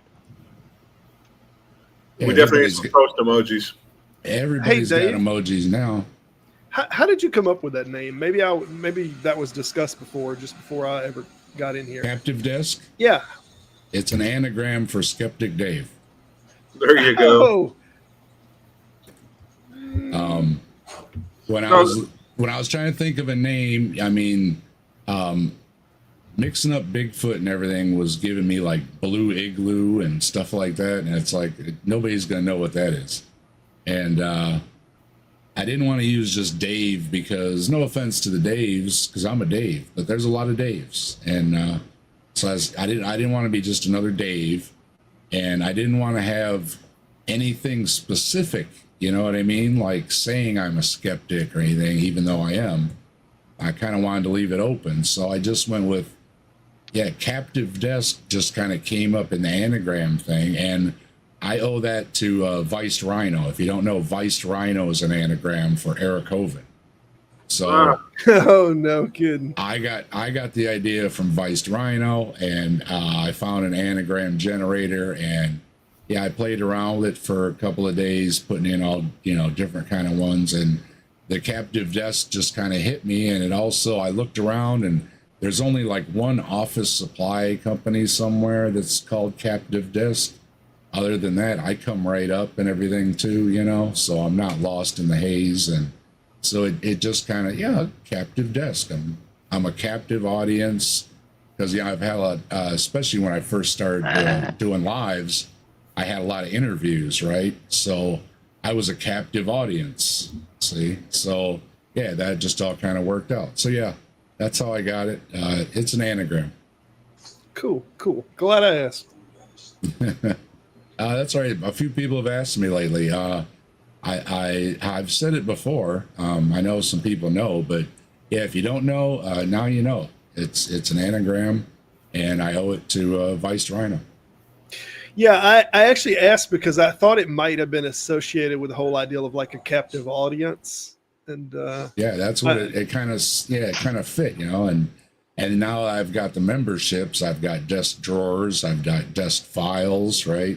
So I can name things desk, and then Mrs. Desk, and all that. And so yeah, it kind of works good, and it it's different. So that's what you kind of look for. I mean, in a way, I would like to blend in with the others, but then again, Joe and a bunch of people pointed out that they kind of regret calling themselves an atheist channel, right? Because you're kind of pigeonholed as an atheist, right? Where I'm, hey, I'll talk about anything, right? So. Yeah, I worried about that a little bit myself. I wound up going with skeptic philosophy, and I've wound up getting into the subject more of religion just because I have a lot of study and all on the subject. But I primarily wanted to talk about just different propositions. That was whether it was flat Earth, crystal skulls, or all of these kind of. Well, and while we're at it, my other channel is the Grassman Chronicles, and to explain that, so everybody knows, Bigfoot in Ohio is also known as the Grassman. So when I started doing it, Trees actually brought it up because Trees started out doing some episodes with me. And Trees is in Southeast Ohio in the hot spots for Bigfoot. And it's like, hey, man, around here, it's the Grassman. So, yeah, you got the Bigfoot Chronicles, the Sasquatch Chronicles. So we went with the Grassman Chronicles. So now if you didn't, that in Ohio, we have the Grassman. We also have Bigfoot. We also have Orange Eyes. And I think there's another one. We've got like 3 or 4 cousins of Bigfoots in Ohio. And catch those. I'm covering them all on the Grassman Chronicles. Next one I've got just about ready is on the Loveland Frog, because I'm covering all the Ohio cryptids. And one of them is a big giant frog. So that's next. And then, there's a couple others in Ohio I'm going to cover. And it's pretty much the whole year is going to be me covering the cryptids in Ohio that I hadn't covered yet. But there's a list of about a dozen of them. So I thought, well, that's what I'm going to do. So we're going through that list. So if you want to hear about the other Bigfoots like Orange Eyes, I can't remember the other one. We have a lot of cousins of Bigfoot. Frogbert. It's called the Loveland Frog, and it's supposed to be 2 to 3 feet tall, stands on its hind legs. So pretty neat frog. But yeah, that's what I do on the other channel. Like again, I'll say again, I like to talk about all kinds of things. So yeah, if you want to talk about Bigfoot, ghosts, aliens, I really don't like to talk about politics because there's so much of it going on in the news all day. And there's plenty of great channels that cover it. I listen to Jesse and Pac-Man and all the independents, Midas. I follow all the independents, plenty of news out there. But otherwise, all the other kind of stuff, including what the one person in chat asked, pagans and Wiccan and all that. I had Robin Webster on. I was on with Joe, with Robin, and we were covering Wiccan stuff, spells, tarot cards, all kind of that stuff. I like to talk about all that stuff. So yeah, whatever it is, if you want to talk about it, get a hold of me and we can talk about it. We've done some poor modeling discipleships for quite a while, where people see you living one way and then going to church another way and then coming home another way. Oh, a little telling on each other, aren't we? That could be a problem as well, right? The Bible doesn't like hypocrites, right? I'm pretty sure that's mentioned in there too. So yeah, if you're not living how you're supposed to be and giving this teach a child type thing, then okay, you're not blaming the atheists. I like it. All right. faith. Yep. Talking to your family, cussing them out another way, like, nah, that ain't no God in that. Yeah. Exactly. Now, see, that's the thing. I try to watch my language when I'm on YouTube, right? Especially on my channel. I try to keep it clean just because I was always told, well, you know, you don't want to offend the Christians with the language and everything. And that's a tip I took from Apologia. He said, watch your mouth. I was like, all right. So I just kind of made it, well, that's going to be my thing. I'm going to watch my mouth and try to be civil, you know what I mean? Even if I disagree. So there we go. But I guess I need to come up with different words for so asshole. Yeah. I run into so many of these Christians on YouTube with foul mouths, and and of course I say it in jest. I mean, you know, I can cuss like anybody else, you know, but you know, I always had a rule with my kids. I don't want to hear you cussing until you're 18, because if you don't have straight A's in English class, I didn't see the need for cuss words, right? You could expand your vocabulary a little bit, right? You know what I mean? Yeah. And I just, it does come off as a bit lazy, you know, just to call somebody a name rather than say, you know, why their argument is terrible. Although we do have some folks that we just don't like. And Simos learned to really not like Pastor John the other week. And so, you know, I mean, it might get a little personal, but otherwise, we try not to make it personal. However, right here, I'm going to have to agree with them. I mean, they're taking the blame, right? Bad examples, not living a Christian lifestyle, but, oh, you got to go to church on Sunday just for show. And I'm pretty sure you're supposed to believe like God is watching you and knows that you're just going to church for show, right? He knows when you masturbate, so think about that. He knows when you're making love to your wife or significant other too. So think about that while you're doing it. Mm-hmm. Oh, I'll tell you what, Fox, about the kids swearing and that. My kids were itching because I think both of them, the minute they turned 18, I heard the F word come out of their mouth. So they were just, you know, making the hash marks, you know what I mean, on the calendar. And I don't know what it was, but my son, I was working on his car or what he was doing, something out front, and I heard the F word, and I was like, was that my kid? And then it dawned on me. Oh, still feels weird, doesn't it? He's 18. Yeah. my little baby was cussing. Of course, my little baby's all grown up. Both of them are. But I'll agree though. This must have been why I saved this video. I mean, it caught me obviously because it said atheism, but they're not blaming atheists; they're blaming themselves. And I would have to. Well, to be clear, they're blaming other Christians, which they're not taking anything on their own shoulders specifically, just into their sect. But you know, it's probably there. You know, a little bit, right? Because well, we've all seen it. You know, I know plenty of people that you know, go to church on Sunday, talk about Jesus, and I don't see them living the lifestyle or anything. So, and one person I ran into somewhere that this person didn't want me to mention where we ran into each other at, was the same person trying to get me to go to church. And it's like, what are you doing here? You know what I mean? So yeah, well, what you're doing on Sunday is different than what you're doing during the week. I've seen it myself. And yeah. So I used to lay asphalt. I used to lay asphalt years ago, and I had a guy that I was laying asphalt with. He said, a guy asked him, well, how do you meet Christians? And someone else spoke up for him and said he only meets them at the strip club. Yeah, that's the thing, right? You know, I don't know if this would address the problem of Gen Z turning to atheism, because I really don't want to stop them from turning to atheism. But I think one thing schools should have had all along, and this kind of reveals something about Christianity, I think there needs to be a comparative religion class in every school where you learn about not only different types of Christianity and their beliefs about God, what goes on when worship takes place, but also about Buddhism, Hinduism, Islam. But see, there's the thing.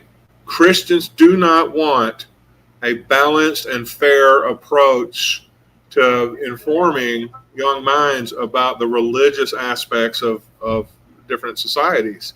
They want only their viewpoint to get any attention, and they want a negative viewpoint towards other religions.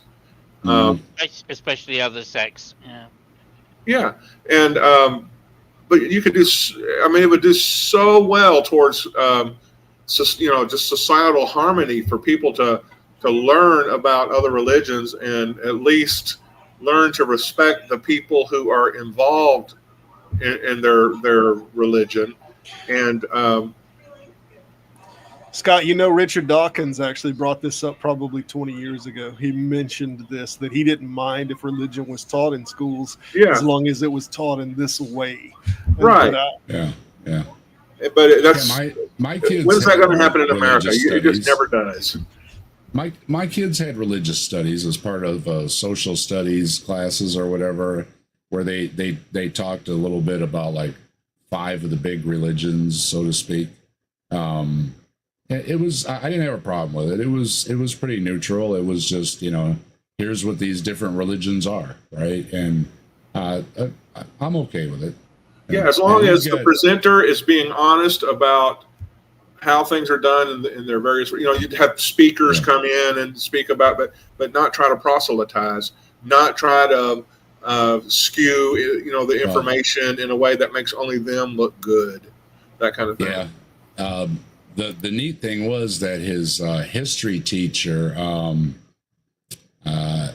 might have had a sexuality choice, you know what I mean? So it was interesting that he was teaching they were teaching the religions class. So yeah, but anyway, a nice guy. I'm not picking on the guy or anything, but yeah, I don't think he was as straight as I am, but it's all good. It's all good. But yeah, it was. So it was definitely an unbiased approach. I will say that. And a Jester, that's what it is. Jester dropping some green. Jester, God reserves the right of prima cuctus. I think that's a play on words about how lords in England could have any woman they wanted. Yeah, that's exactly what it sounds like. Is that what it is? Yeah. See, that's why I need you here.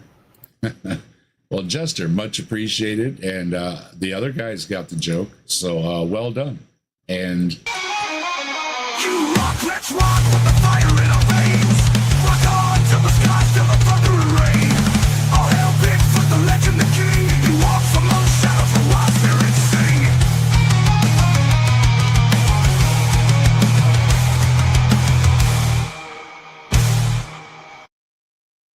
How did you get that, Scott?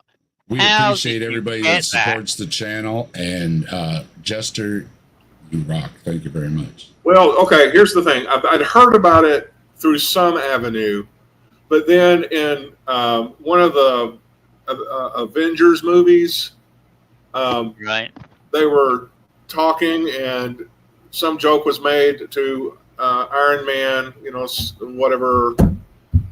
What was his secret identity name? His Stark, whatever. And he said, I would reserve the right. Yes, I know the scene you're talking about. You're right. And so it's just kind of been, been in prima nocta is I think. There you go. See, Hollywood saves the day, right? And Pixie Storms, always good to see you, Pixie. Hello, thanks for stopping by.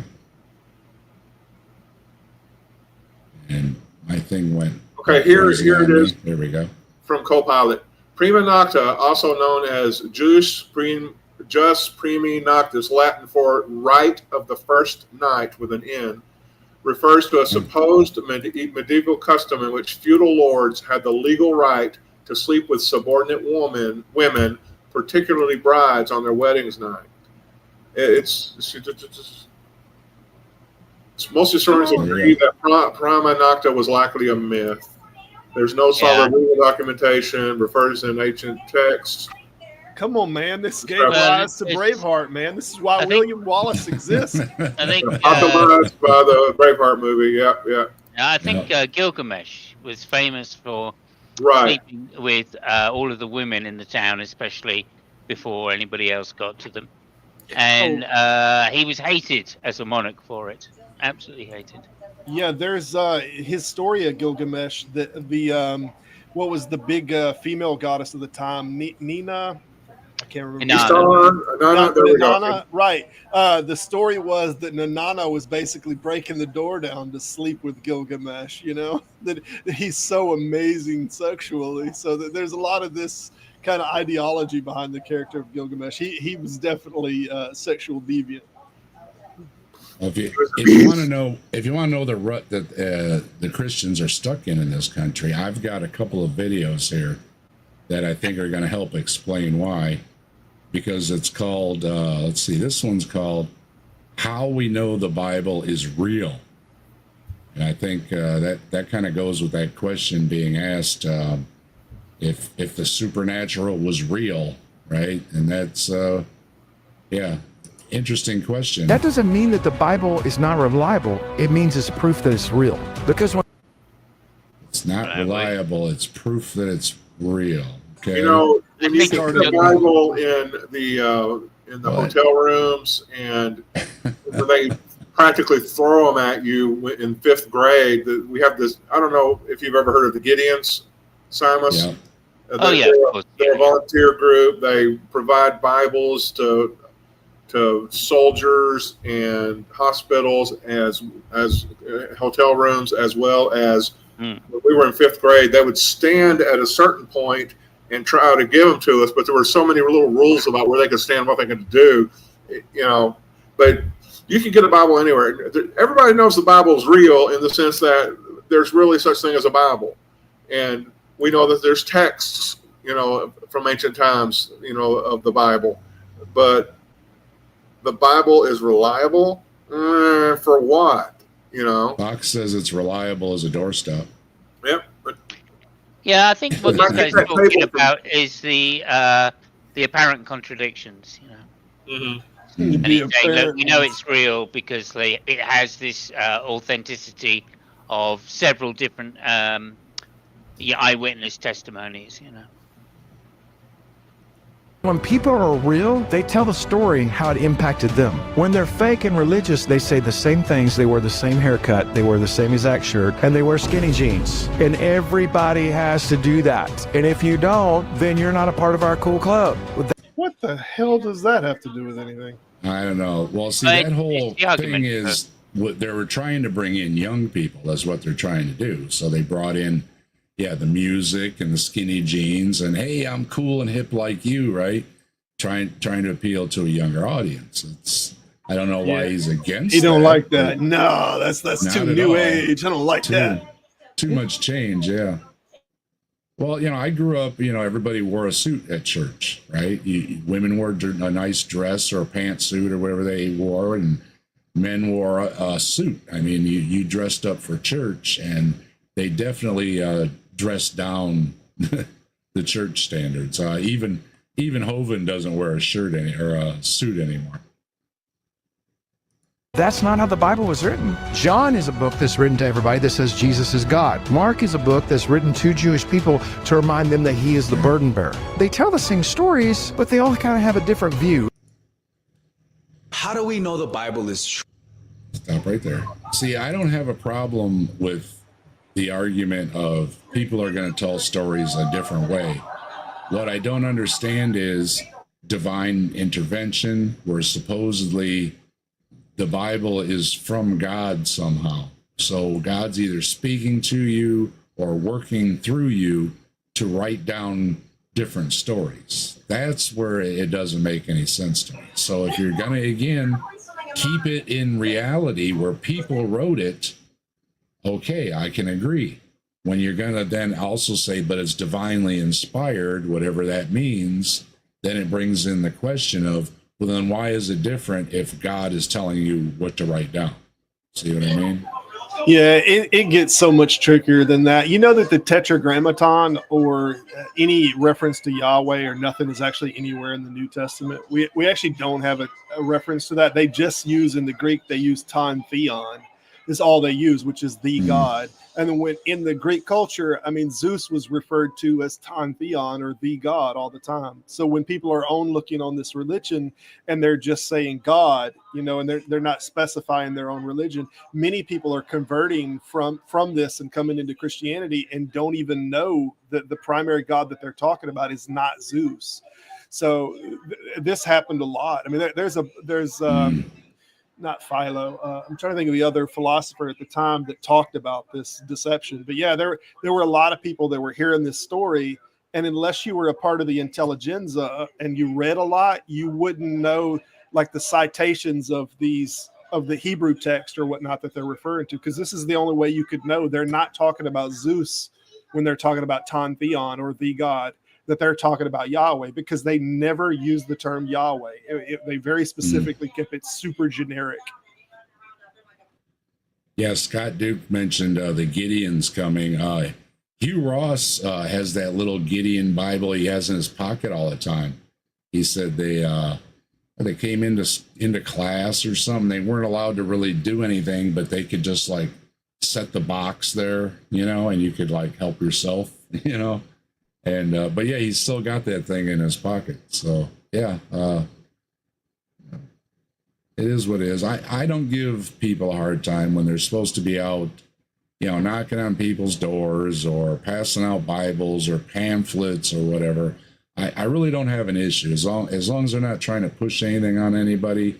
I understand that they're trying to spread the word, and that's what they're supposed to do, and that's fine, right? And you just say, hey, no thank you, and you know, if they're gonna throw you in jail for it, then we're gonna have a problem. But most of them that I run into are like, oh, thank you, have a nice day, you know. So that's not really a problem. But I do have a problem bringing the stuff into school.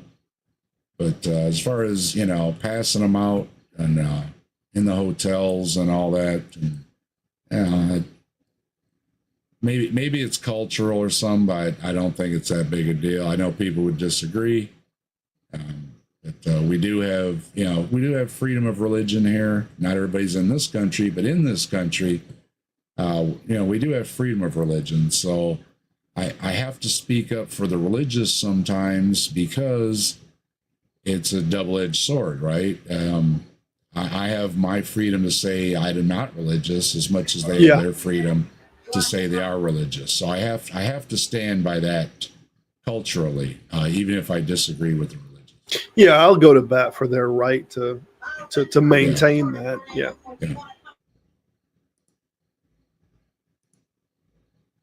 True. Many people don't trust in the Bible because how do we know? Hold on. All right, so we got another one. How do we know the Bible is true? And this is Johnny Chang with a lot of tattoos. Pretty cool. See what Johnny's got to say. How do we know the Bible is true? Many people don't trust in the Bible because they think it's man-made. I'll show you why the Bible is not written by man, though. This is what I was just talking about. See, if you're going to say it's so different because obviously it was written by man, but now Johnny here is going to tell us it obviously is not written by man. And that goes back to... I can't wait.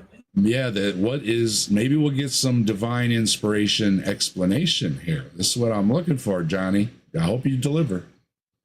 Genesis 6:5 tells us that every part of our thought and every part of our hearts is only and always evil. Show me a book written by man that tells you every single thought you have is evil. I'll wait. A human being.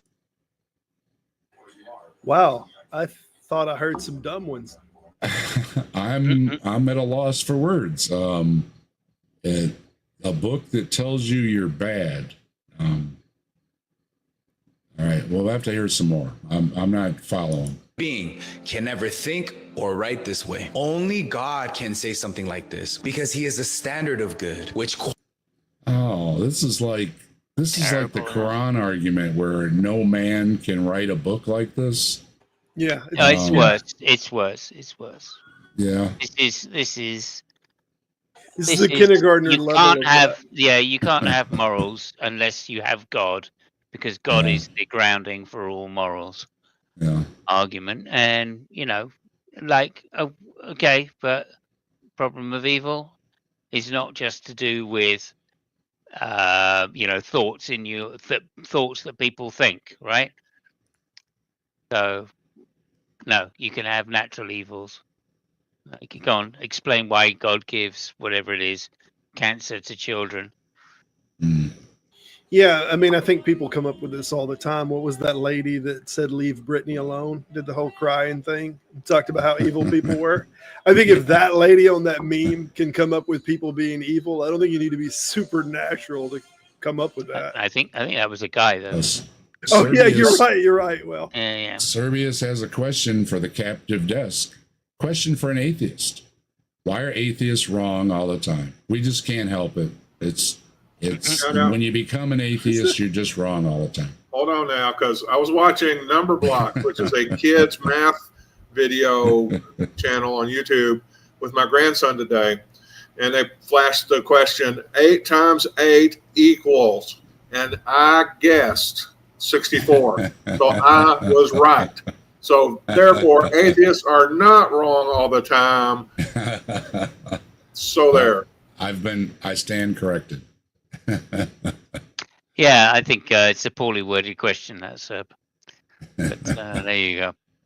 Then what else would I say? We'll see. Yeah, Jester's got it. Any dominatrix will tell you that you've been a bad boy. There you go. I think you just proved Johnny wrong. Right? I think you did. Only the godlike dominatrix qualifies him to judge evil. We're born flawed, so our standard of good and evil is also flawed. The Bible is also historically accurate. People have discovered lost civilizations following books from the Bible. Like, there you go. They found a city somewhere, so the Bible's true. Well, it's worth it. I mean, I'm disappointed. This is really, to me, this is one of the most egregious points about Christianity in general and Judaism, I guess, but not so much, but Christianity particularly, because they put such a heavy accent on Adam's original sin. Yeah. Right. And I just find that way of looking at humanity is what causes the divisions. It not only causes divisions within generally people on the planet, but it also within Christianity itself, it causes divisions. Right? Some people think that everybody's saved, and some people think only 144,000 are saved, and some people think, and this to me is such a tribalistic way of thinking. Right? That's why Iron Age morality is no good for us anymore. It's just a really bad way to try to run a world. They're all going to heaven, and we're not. And it doesn't matter who the they or the we are, right? They are the ones that. Oh, well, obviously we're all going to heaven, and obviously we're among the 144,000. And it's like, really, how many people have been on this planet, and you think you're among the 144,000? Yeah, right. Hey, way to go if you are, but I don't think you are. 57. I'm sorry. Go ahead. I'll just say objective ethics appreciates the channel, very respectful, encourage others to do the same. Yeah, we try not to disrupt things too much, right? Like I say, you can't change the world, but we can work on a little part of it. And if somebody's willing to be civil, I don't care who they are or what they want to talk about. Let's have a conversation, because I've said many times, after many battles, things are settled when people finally sit down at the table and talk.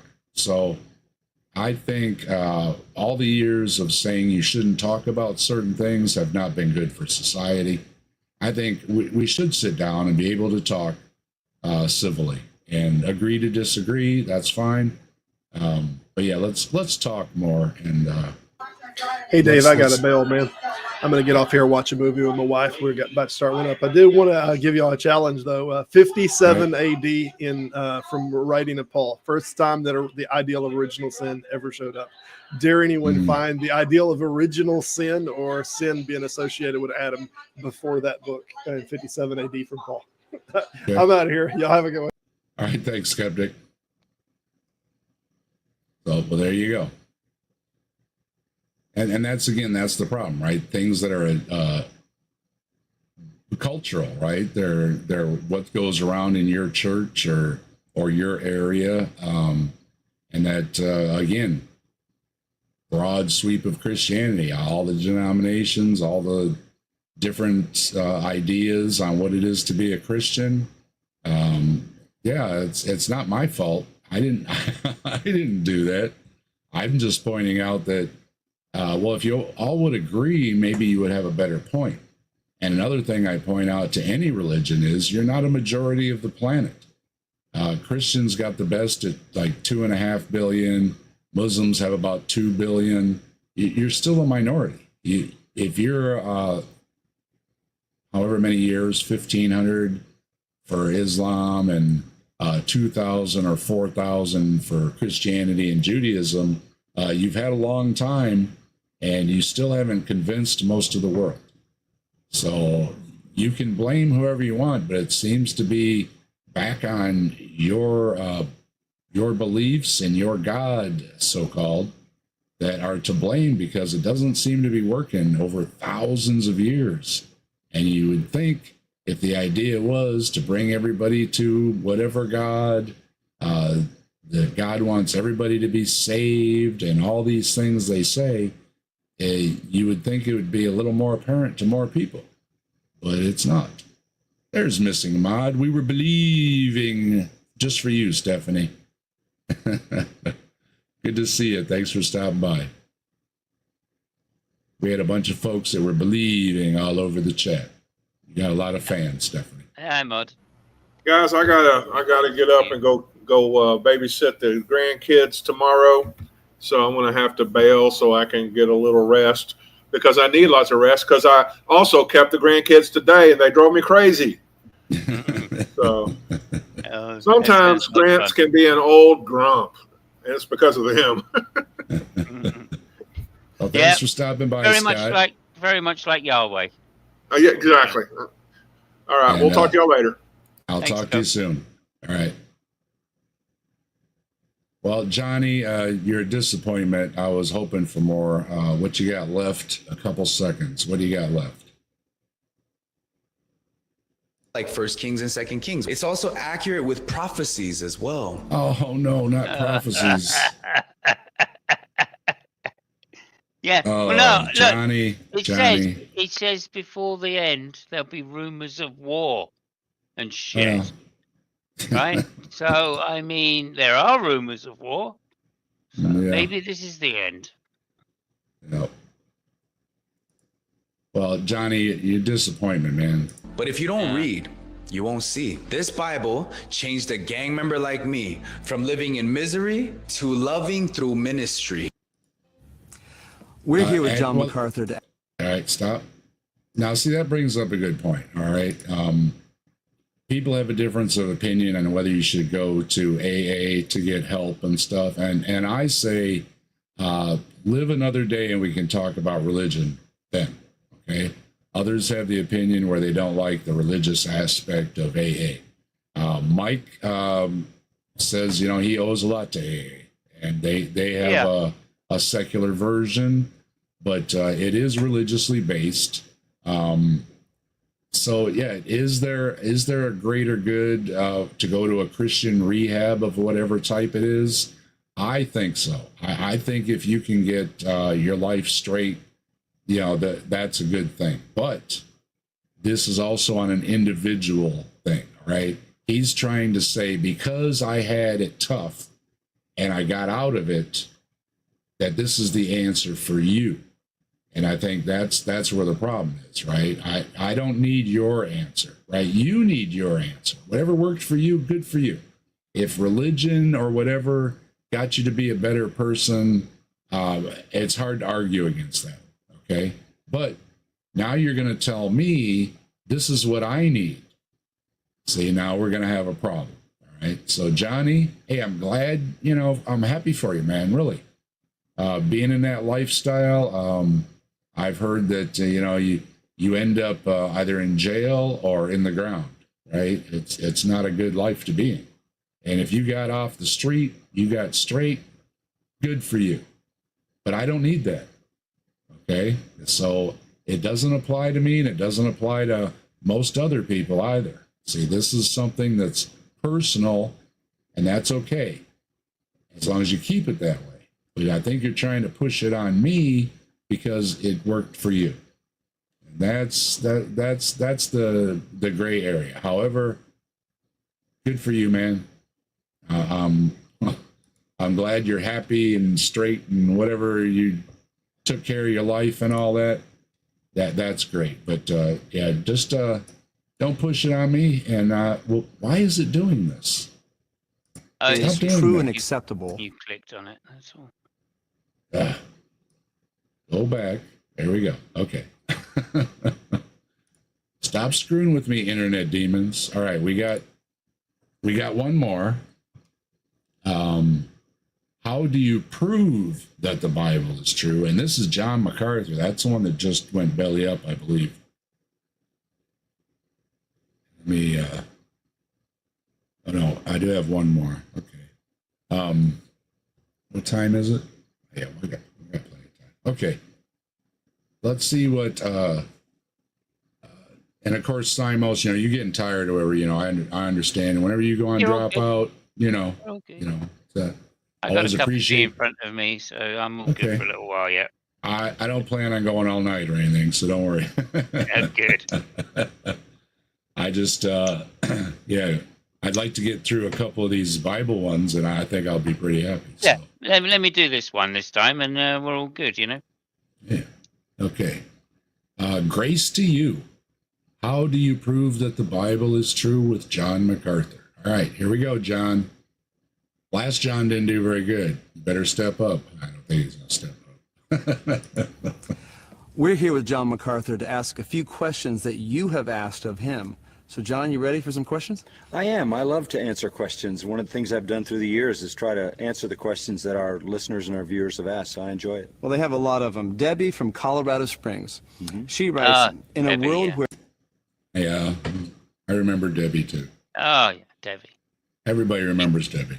She's got some good questions. She's got a couple of good questions, actually. Where everything is true and acceptable, how do you prove that the Bible is really true and that other forms of Bibles are not? Well, that's, of course, the most foundational. Yeah, see, that's the thing. If you're going to, I pointed out earlier, if you open up for the supernatural, then you have to open up to other religions. But what I find is religious people are often not as open to other religions. And you think you would be if the supernatural was true, because if you have a magic zoo boat, why can't another religion have a magic zoo boat? It seems everybody should be able to have a magic zoo boat. I think this guy's going to go with the 5 facts. So. 5 facts? Okay. Yeah. Because everything rises and falls on whether the scripture is the word of God. Right. So now, see, there we go again. The word of God. Did God write the Bible, or did people write the Bible? And that's why there's contradictions, different stories, different views, etc., etc., etc. I have a big problem here. They can't separate the two of what is from God and what is people writing stories about what happened around them. There's, I think they pick and choose on that one a little bit too much. There are lots of lines of evidence which you would use to prove the veracity of Scripture. Okay. I would say one of them would be the person of Jesus Christ. Okay, are you going to describe what that means? Well, we know what it means, Dave. It means that Jesus was a real person. Therefore, it turns out that there are these 5 facts that all historians accept, right? That Jesus does ... So the best explanation is that he the disciples really did die for what they believed to be true, which is the resurrection of Jesus. Right? All right, bets are out. Hey, hi Tux, how you doing? Good to see you. Hey, how you doing, Jimmy Tux? Thanks for stopping through. Hope you sold a lot of cars today.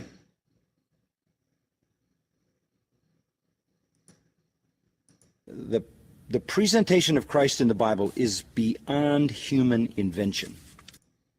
Oh. What part of it is? Somebody speaking out? This is an old story, sir. Yeah. It's one of the oldest stories is somebody speaking out.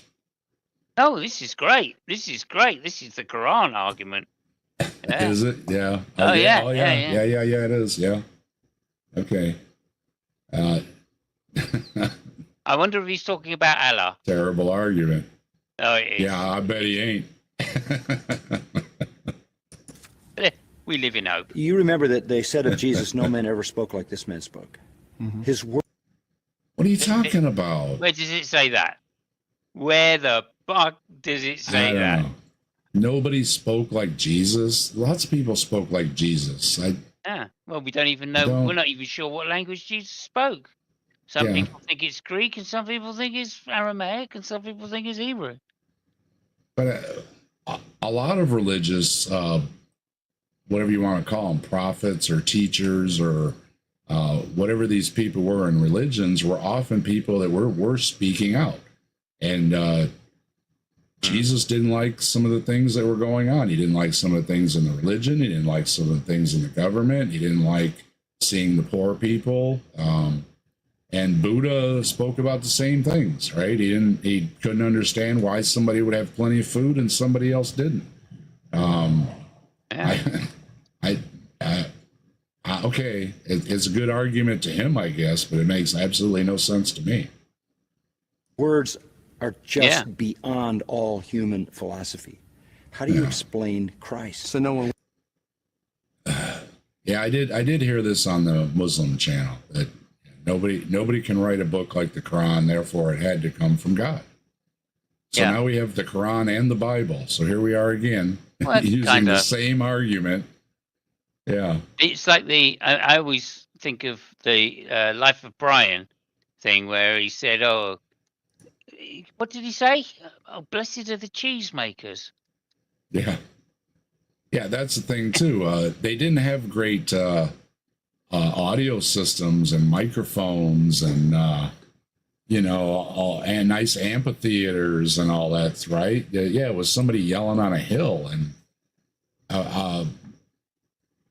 Bart Ehrman, I think, talks about, did you hear the presidential address? And everybody says, oh, yeah, I heard it. And he says, repeat it to me word for word. Yeah. All the hands go down, right? So, yeah, what did Jesus say? Who knows? Obviously, it's what people heard and repeated. And, if a word got around that there was this, guy saying some good things, especially in a time where it was risky to speak out, almost like it is today in the U.S., when you have somebody that is speaking out for you, you're like, oh yeah, did you hear about this guy? Yeah, I like what he's saying,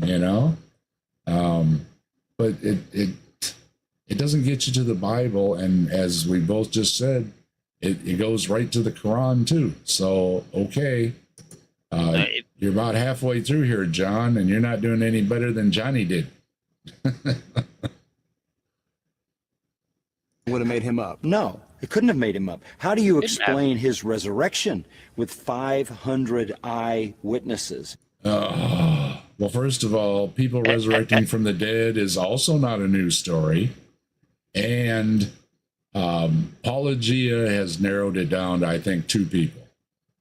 So the rest of it is all just, I've got the Ark of the Covenant in my closet, but you can't see it, right? So, no, I think the argument is down to pretty much there was just a couple witnesses who claimed to have seen Jesus. and actually wrote it or told somebody to write it or whatever or something. The 500 witnesses thing, name one of them. You can't name one of them. And you can say, well, people at the time could have gone around and asked the 500 witnesses. It's like, that doesn't do us any good now. And for me, again, colorful language. I think 500 witnesses is the same as saying, oh, a lot of people, right? Somebody asked, how many people saw this? Oh, like 500 people, man. Right? I don't think it's a specific number. I think it's meant to just say, well, a lot of people saw it, when they were retelling the story. Who didn't expect him to rise from the dead. How do you expect apostles who thought he was dead and were running to hide, all of a sudden becoming world-changing zealot evangelists? The only explanation is the resurrection of Jesus. Well, there again, you got a problem, because the apostles seem to have disappeared. They're not really mentioned in the Bible, or, they saw Jesus after he came back for a little bit, and that was about it. So, well, allegedly Paul met a couple of them, but but like there's not a lot, Well, so it's not the only explanation either. Like, there are perfectly good naturalistic explanations for why these people wouldn't have recanted in order to try and save their lives, allegedly. Maybe the Romans weren't that hot on forgiveness, and once you've been associated with somebody who's treasonous and a zealot like Jesus, and certainly calling for the downfall of Rome, maybe you and they were going to get forgiven. So you were always going to have a death sentence, in which case, why would they recant anything that they said previously? And then secondly, we don't have any of the testimonies from these people. None. So, we don't know why. Did they die for their beliefs, or did they die for other reasons? We don't know. Were they all caught stealing? That's why they all died? We don't know. So there's perfectly good explanations as to why all of the apostles died, or had death sentences put over them potentially, or just did flee. And we just don't have any record of them. All of the Gospels that were written by the apostles, they all dated sometime a lot later, shall we say? Yeah, they weren't in a hurry. I see your comments, and they're on my channel too. So I think you're showing up. They weren't in a hurry to. They weren't in a hurry to put down their testimony. Let's just say that, right? Yeah, well, John, you're about halfway here, and you're bombing out, John. What you got next? Jesus Christ, the birth of the church comes out of that. So how do you explain the Old Testament giving 350 prophecies of Jesus Christ? Oh, no. Oh, man. See, Scott left too soon. It's bad. This is one of his specialties. No, John. No. Oh, man. Really bad. Really, I expected better. Simos didn't, but I was expecting a little better. Christ. Half of them coming true historically and recorded so in the New Testament. The other half are going to come true at his second coming. No. This is the other part. See, there's my question. If a chunk of the prophecies are yet to happen, if I grant you the previous ones, okay, I'll spot you the ones that are supposedly fulfilled. They're supposed to be about 2/3 fulfilled, 1/3 to be fulfilled. Give me one of the 1/3. Give me a what, a where, and a when. Not that there's going to be an earthquake somewhere, which happen every freaking day. Okay? That's not a prophecy. Give me a what, a where, and a when. And I will write it down. I put a video out about this. Nobody's answered me yet with asking for a what, a where, and a when. This is when prophecy breaks down, because when you try to corner a what, where, and a when, you get things like what Skeptic was saying about all these things will happen before these people gathered here take their last breath. Now, see, that's a what, where, and a when. These things are all going to happen because they listed, when are these things going to happen? They're going to happen before some of you here take your last breath. That didn't happen because that is getting too specific. With Tyree, again, it's too specific. It's going to be underwater. Nobody's going to live there. It's going to be demolished. All these things it says. And that didn't happen. In fact, the battle ended in a draw. They didn't even destroy the city. So when they get too specific, it's very easy to point out, no, that didn't come true. When you're going to the Old Testament, like I know he's going to go like to Isaiah and some of these ones, whatever, that if you read the verse prior or post, you will see that they're not talking about Jesus. Often the person they're talking about is named. And some of these are prophecies to the kings or king, which are, I don't know if there's numerous ones or something. Yeah, there's numerous ones.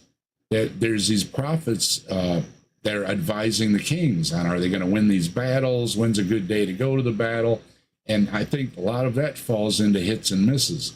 They're giving them prophecies all the time. And to the victor goes the history, so to speak. So when they win the battle, yeah, they wrote down they won the battle and it was prophesied. Well, didn't the king on the other side have somebody telling them prophecy too? Right? And did that one say they were going to lose the battle? Probably not, right?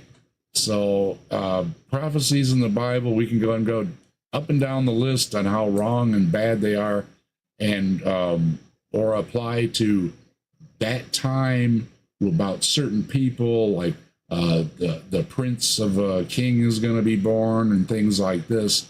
It has nothing to do with the future, has nothing to do with Jesus. Nope.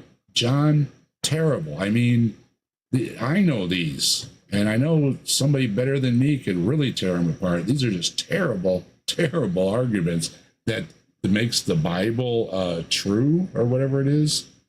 What was it again? How do you prove the Bible is true? Yeah, you're not proving the Bible true. We could agree that you might be even proving the Quran to be true. So, I don't know. Pretty weak, John. And stop the stupidity. I hope everyone is doing well. We are doing well. Stop stupidity. I had a big feast today. I mentioned earlier, it's my anniversary today. Where's my thingy? Put my thingy back up. It's my anniversary today, and I smoked some ribs, and I ate way too much. They were delicious, and we had a nice big feast. My wife's on vacation, and my son comes home early, so we all sat down together. My other son was just here the week before, and he will be back again because my birthday is at the end of the month, and we're going to have ribs again because I like having ribs on the grill, especially for my birthday. But yeah, so I had a nice day. I was busy. I'm doing some remodeling, so I was painting and everything. Got my arm exercise. Had a good workout on that roller, man. That's a good workout. And yeah, I had a nice dinner on the grill, and afterwards I took a little nap in my chair because I was like, woof. I was full and tired. And then I opened my eyes and I said, you know what? It's about time for me to stream. I better get up. So, but one more time, happy anniversary, my love, and to many, many more. And like I said, I don't know where they get all this devil imagery stuff. On my channel, I'm showing hearts that say I love you. So we really got to get this figured out because it's starting to bug me. Where are they getting this idea from?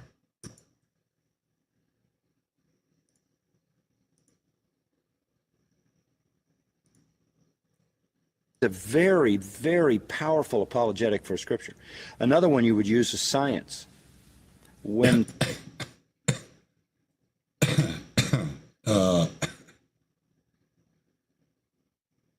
did you say science? Science proves what in the Bible? Absolutely nothing. Absolutely nothing. No. No, no, no, no, no, no. When people are saying the world is flat, the Bible says that the earth is. No. Flat earthers get that stuff from the Bible. It sits on pillars and all that stuff. That's where they get it from. Four corners of the earth and all this. No. And besides that, they knew the earth was round way before then. It's a sphere. When people were saying Okay, that that's the a lie. world. That's a lie. It doesn't say a sphere. It says it's round. It says, I sitteth upon the circle of the earth. That's what it says. However you want to interpret it, it doesn't say the earth is a sphere. No, it does say the earth sits on pillars. Yeah, and there was a word in Greek for sphere, right?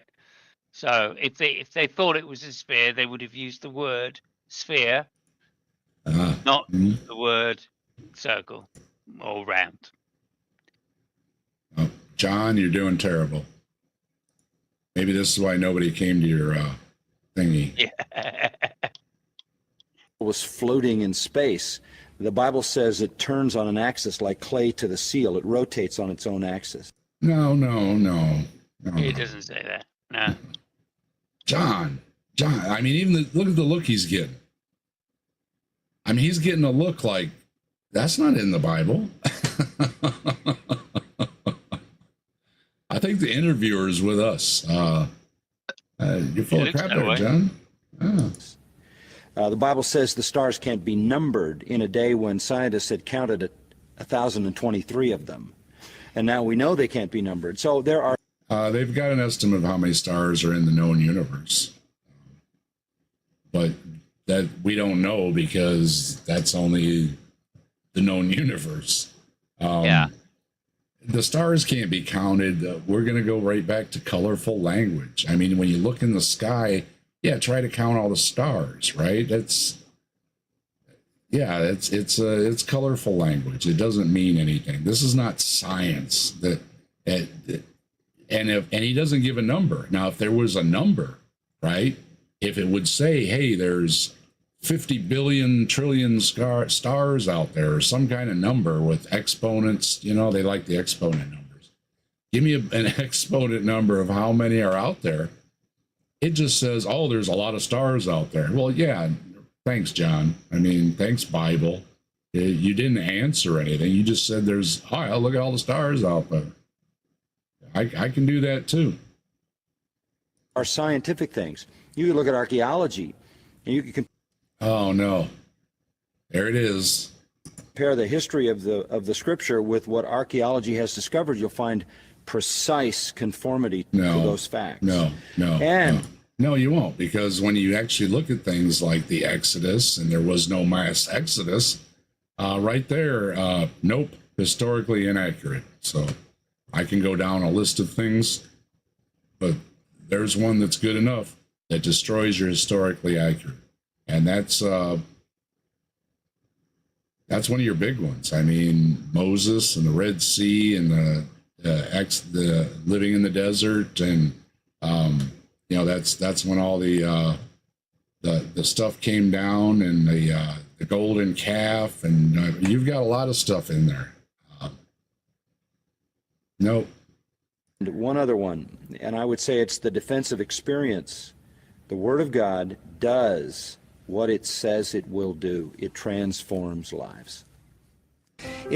Oh, really? You end with a personal experience?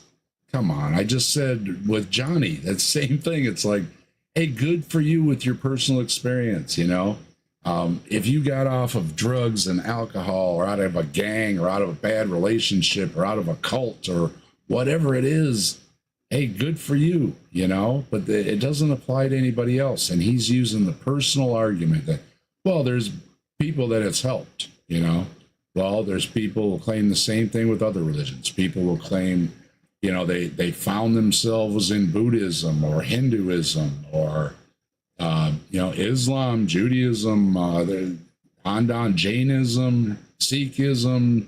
How many do you want to name? There's like a couple hundred religions practiced nowadays, and you'll find people in all of them that says it changed their lives, it helped them, etc. Yep, there's also people without religion who also have experiences that change their lives. So yeah, I just think it's bullshit. Okay, I gotta go because I'm literally going to fall asleep very shortly. So thank you so much, Dave. Thank you, Thanks everybody. for stopping by, Simos. Hope to see you on Thursday. Will do. 5 EST, ESP. I don't know, whatever it is, because I'm that tired. 5 Eastern for the State of the Onion at Simos's channel, and I know. I think we're doing Comets of Doom. I think it's going to be. But okay. There's Sounds more good. to that title than. Well, I can't remember what it is right now because I'm that tired and my voice is about to stop working forever. Thank you very much, Dave. A pleasure to see you. Take care, everybody. All right. We'll see you then. And make sure everybody stops by Simos's channel on Thursdays at 5 Eastern time for the State of the Onion. And have a good night, Simos. Of course, with Simos and some of the other folks, it is late for them, especially being overseas where they may be like 4 or 5 hours ahead or something. So always appreciate when Simos does stop in because I know it is late. Same thing with Brainless and some of the other folks. So it's always good to see them. Stop the Stupidity says, no man shall see me and live. I've seen God face to face. One of my favorite contradictions in the Bible. Yeah, that is a good one. And that's my question I'm asking. Is this God making mistakes? Is this God telling different perspectives, different stories? What is the divine inspiration or the divine word or the word of God or however you're going to say it? It doesn't seem to be that it is from God. There's a better argument that it's not. Because as soon as you say it's from God, then you're going to bring up, well, how did they make these kind of, well, of course, people in different towns or whatever could have different stories. So no problem. But as soon as you add in, oh no, it's from God. It's the word of God. Everything in here is true and literal, etc., because it's from God. Then now you open up all the contradictions questions. And thank you, Tilting Windmill. I was just going to ask you, appreciate you dropping the link for State of the Onion. Everybody get that link, and we'll see you there on Thursdays. We always have some good discussions over there. What time is it? It's 11:30. Okay. Yeah, we got some time to hit these Bible ones. I want to get these Bible ones done because I got too many of them. Well, John MacArthur was no better than Johnny. So you're gone. Here's Johnny. We gotta get rid of Johnny too. Hey, look at that. My list is getting a little shorter. And this one, we did this one too, the 3 Bible ones. All right, off my list. Cool. And we got one more for the Bible. It's the Bible is proven true by archaeology. Greg, this ought to be a good one. I believe that the Bible is true because it is confirmed by archaeology. I believe it's true because it's confirmed by archaeology. Yeah, okay. You said that once. Over the years, countless critics have challenged the teachings of the Bible, but teachings of the Bible and archaeology. Now, see, here we go. Okay. I will grant you that you found some city or something that's mentioned in the Bible.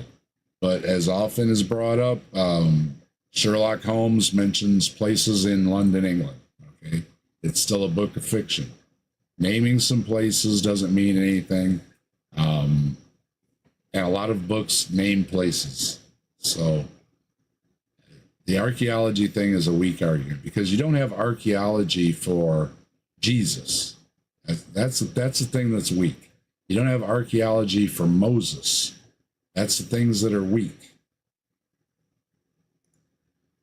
Archaeological critics have confirmed the Bible's statements time and time again. Critics over the years, for instance, doubted the Bible because there was no historical record of a man being crucified. What? Come on, man. Seriously, there's no record of anybody being crucified?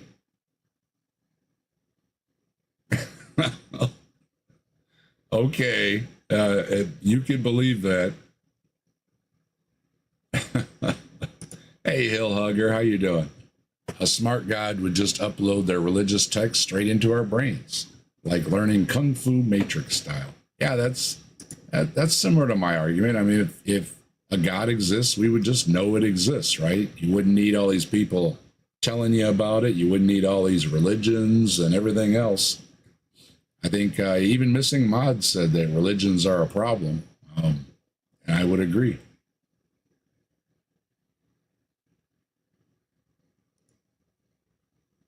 They contended crucifixion never took place, as the scripture suggests, and you can see how. I don't know anybody that says that. I fully will grant that he was crucified because he effed around with Rome and found out, along with thousands of others. This was not just Jesus that they thought this up for. I don't know where you're getting this from, but come on, man. How long you been around? And again,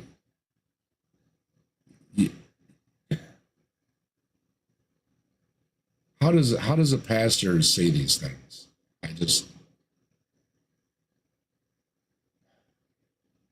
Such a criticism would strike at the very heart of our faith, because so much is said in the gospel specifically about the crucifixion of Jesus Christ. But this criticism was silenced in 1968 when the remains of a man crucified in his mid-30s were discovered north of Jerusalem with a 7-inch iron nail still embedded in the heel. Really? I thought you just said nobody was executed. But they found somebody that was executed. Yeah. See, you don't know what you're talking about, Greg.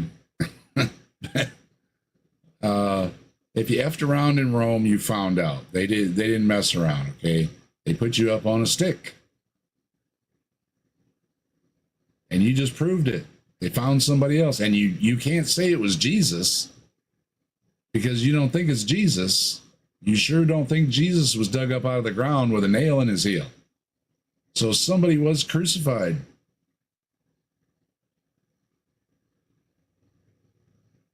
Okay.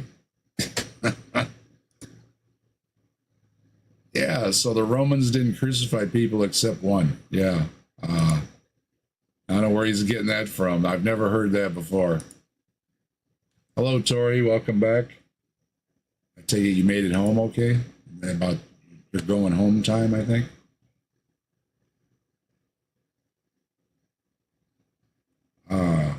Yeah, this one's terrible. All right, what else you got? State of the bones indicated the condemned man's arms were outstretched and his feet had been placed sideways with a nail driven through a small block of wood and through both heels into the cross. Once again, the Bible gave the information before these so-called experts had it. The so-called experts? Dude, I'm not an expert. I know people were crucified. Hey, Ember. Yeah, you got a membership from Standard Deviation was dropping the memberships. And good to see you, Ember. Don't forget to support Ember. Ember's been doing it full time, I think, recently. So when you're not over here, make sure you're over there.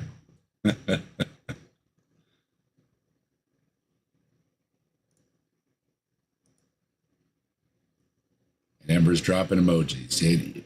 Like I tell you, folks, only here do you get answers and atheism on toast.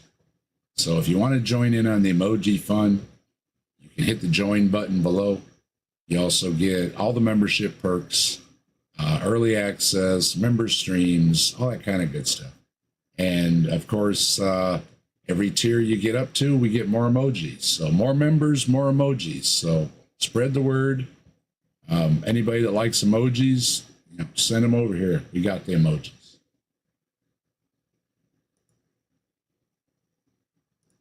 Critics suggested the New Testament was not accurate because there was no historical evidence of a man named Pontius Pilate ever existing. But in 1968, 61. An inscription was found at Caesarea confirming that Pontius Pilate was the Roman governor in Judea at the time of Jesus' crucifixion. Critics challenge. I don't know where your critics are challenging this stuff. I don't get it. I don't know anybody that's challenging this stuff. Now, if there was an actual record of Pontius Pilate, and then because I know they found something that said his name on it or something. Well, yeah, that could be true. Maybe up until that point, there just wasn't, anything written in stone, so to speak, with his name on it. But we know that Rome had, people that controlled their towns and whatever and stuff. And I don't think it really matters what his name was. If Rome crucified people, which I agree they did. And you didn't agree, but then you said they dug up somebody that was. So you do actually agree. And if they were doing that, there was probably somebody in charge in the city that was saying to do it. So I don't care if his name's Pontius Pilate or not. And this is terrible. I thought the other one was terrible. They're getting worse. Of course, I guess I like when they're terrible.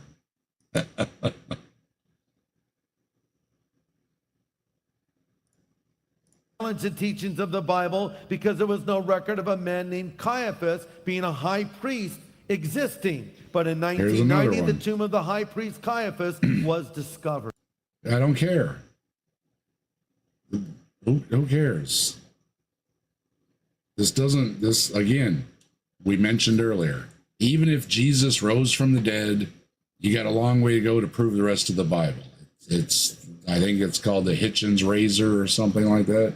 But just even if I grant you that one thing, you still have a long way to go to prove all the other things. So, okay, Pilate was his name. Caiaphas was his name. Okay. Does that prove a magic Zubo? No. Does it prove Jesus rose from the dead? No. Does it prove any of the other things in the Bible? No. It just proves that, okay, somebody got some people's names right. And if they were the person in power or the emperor or the pharaoh or the king or something, people probably knew what their name was. Although the Bible doesn't mention what Pharaoh's name was. It does seem to mention people's names. So good for it. And at the time, if you were writing about whatever time it was, and you knew whoever was in charge or different countries, the people in charge that had a battle or whatever they did, and you wrote it down, that doesn't prove the Bible. That just proves that people knew these people's names. Jewish historian Nathan Glueck made this statement, and I quote, "It may be stated categorically that no archaeological discovery has ever controverted a biblical reference. Scores of archaeological..." Wrong.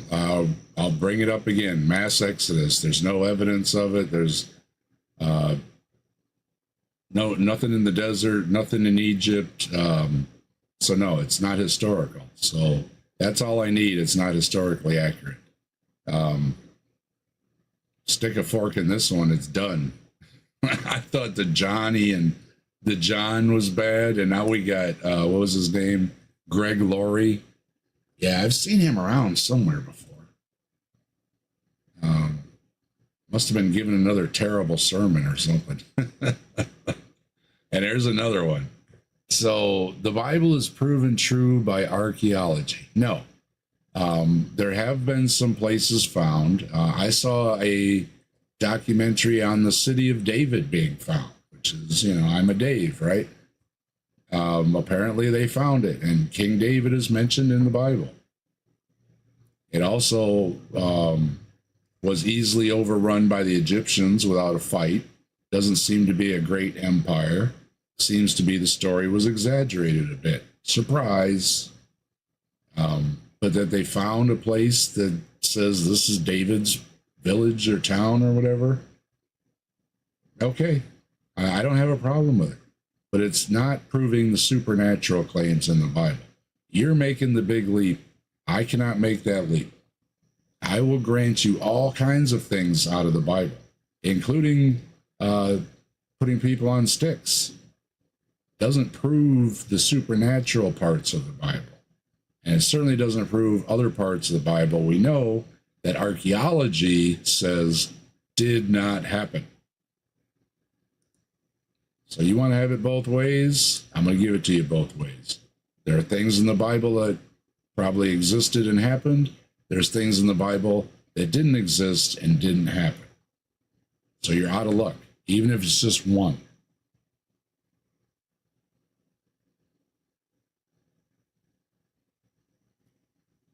See if somebody's got anything better.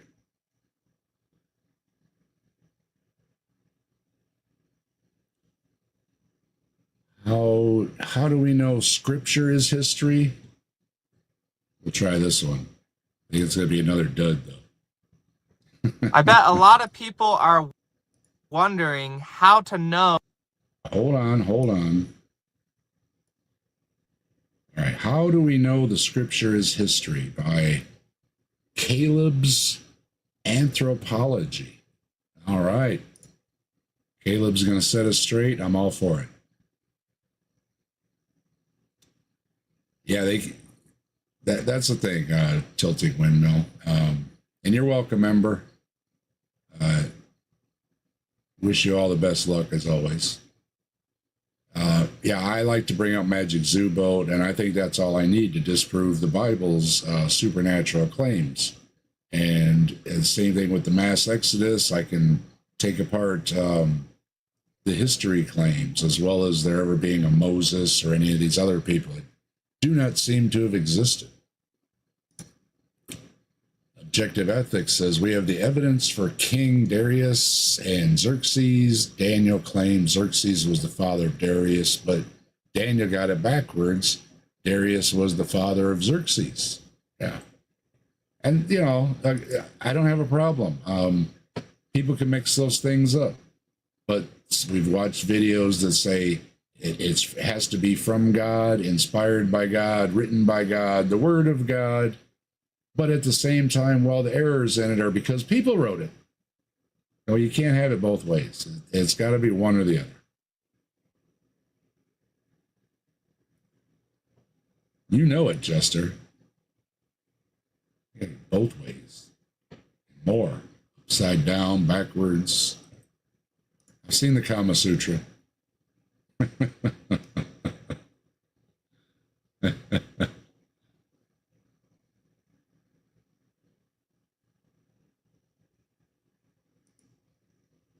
Yeah, Fox, yeah, I agree. It proves that the people who wrote the Bible knew the names of historically significant people. Yeah, that's a big surprise, right? And they probably wrote down what city they lived in. And some of those cities are still around. Big surprise. Josephus. Josephus didn't really mention much. A lot of Josephus has been, you know, found to be added into. And ultimately, though, Josephus didn't live at the time of Jesus. So what I bring up is Josephus's father, Matthias, did exist at the time of Jesus, because Josephus was right about he was born about when Jesus died, right? So if according to the Bible, but Matthias was an elder at the temple, and Jesus was causing troubles at the temple. So you think Matthias would have known or mentioned something about Jesus, but he didn't. And Josephus, as far as I know, it's just mentions that there's a new cult called Christians. So I don't think there's really a lot of details that come out of Josephus. Not that it would matter, because it's, again, not contemporary. And I have to go back to what happened to the wise men. They knew God incarnate was born on earth, supposedly. They came and visited the young child, not the baby like you see in the manger scenes. It says the young child. So they knew God incarnate survived childbirth and was a young child. And they came, they brought him gifts.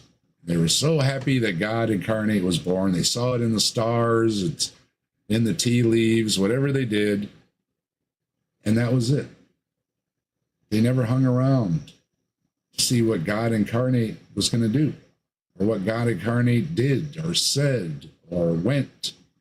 They just disappeared. Very odd. You would think, now maybe I'm overthinking it, forgive me, but you would think if multiple people supposedly that could read the stars or however they did it, prophecy, sign from God, angel, any of that stuff, they would have wrote something down, you know? They came, they said, hey, little Jesus, and then they left. I don't know. I would have followed God incarnate around. I with a notepad. What'd you have for breakfast? What did you just say? Wait a minute. I want to get that right. I don't want people to get the Sermon on the Mount wrong in 100 years. I'll get this written down. Hold on, right? No. Nobody cared to follow Jesus around, supposedly knowing he's God incarnate and supposedly anticipating the Messiah and the return of heaven on earth and everything, all these great things. Nobody cared to write in. Nobody wrote it down. Nobody made a statue of Jesus, nothing. Seems very odd.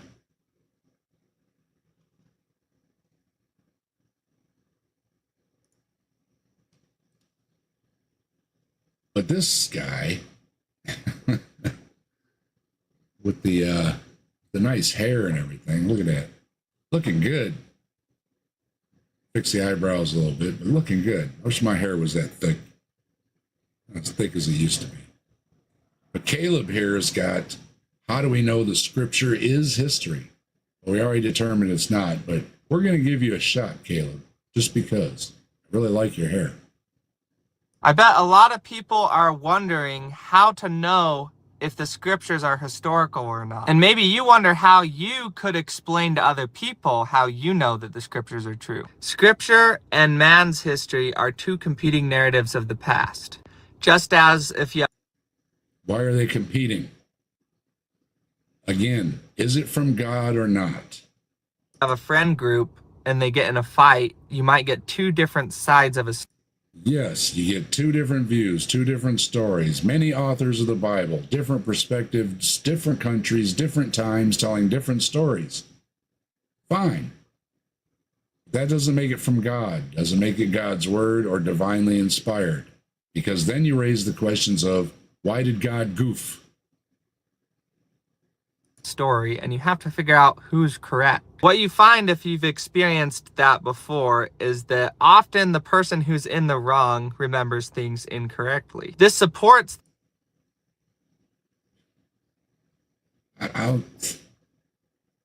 people that remember it wrong. What? Try that again. That before is that often the person who's in the wrong remembers things incorrectly. The person that's wrong remembered it incorrectly. That's what I thought you said. Wow. Thanks.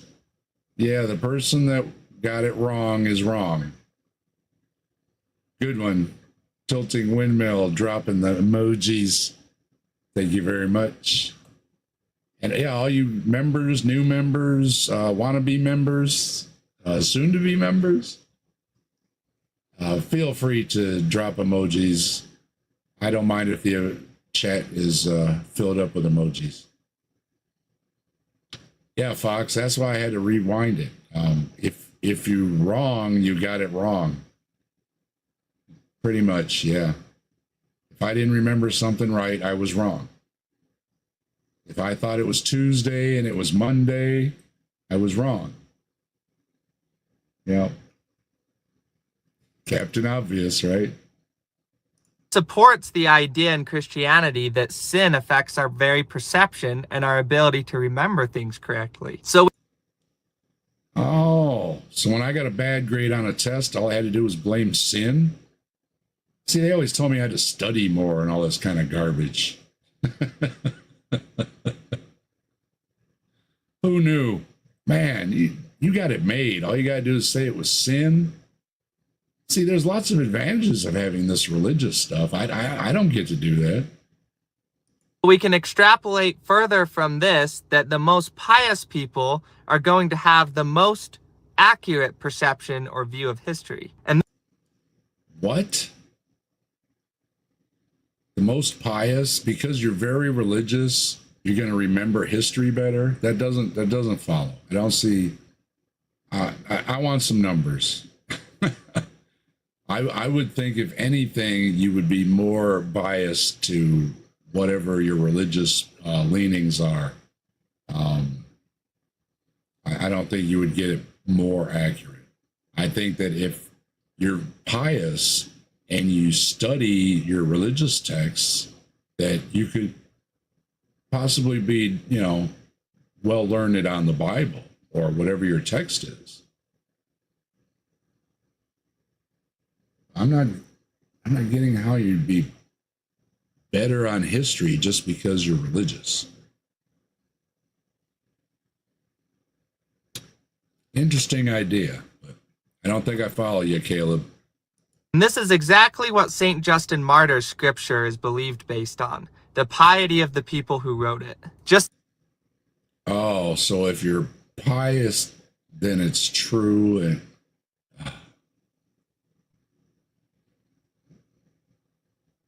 all right, Caleb. No, I don't agree that follows at all. If you're pious, that kind of means that you know your religion well. You're well learned in your religion. You would know your religion well. I don't think it gives you any insight into history outside of your texts. So, yeah, you're just granting that somebody could do good in Bible trivia, sure. But it's history because people believed these things when they wrote the Bible, I guess is what you're trying to say.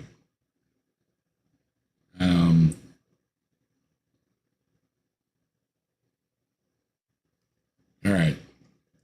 I don't buy it. I don't think it's a very good argument. But I went through it. And then I moved my thing. There we go. But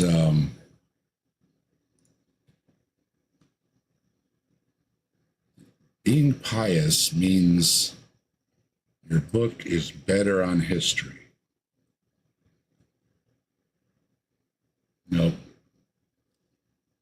I disagree. Uh-oh. Smokey's here. Is anyone giving good reasons to be an atheist? Yeah, almost every video I've watched with their really terrible arguments about the Bible has given me a lot of reasons to be an atheist. Maybe you need to watch more of these terrible videos, Smokey.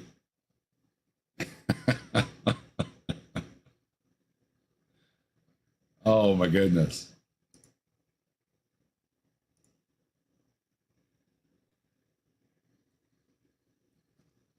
Come on, we gotta have something good here to wrap things up on.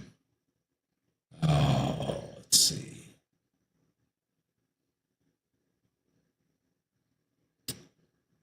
Atheists suppress the truth. Atheists cannot explain. All right, we got a couple atheist ones here. We can.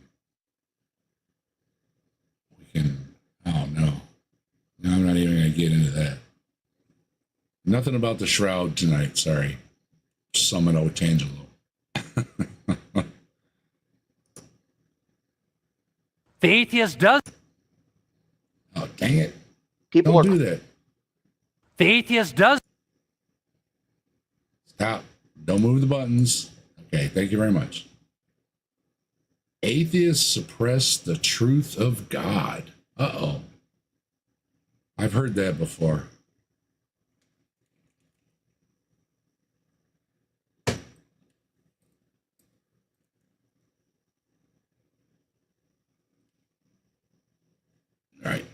1 second here. I had to adjust my headset.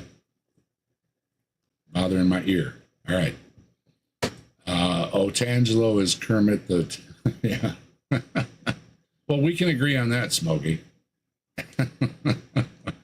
The mighty Filbert dropping the emojis. Good to see you. Jackie dropping emojis. Thank you very much. Good to see you. Running through the chat here real quick. Okay. Emojis. All right. I like the emojis. Thank you very much. Spirit away. Yeah.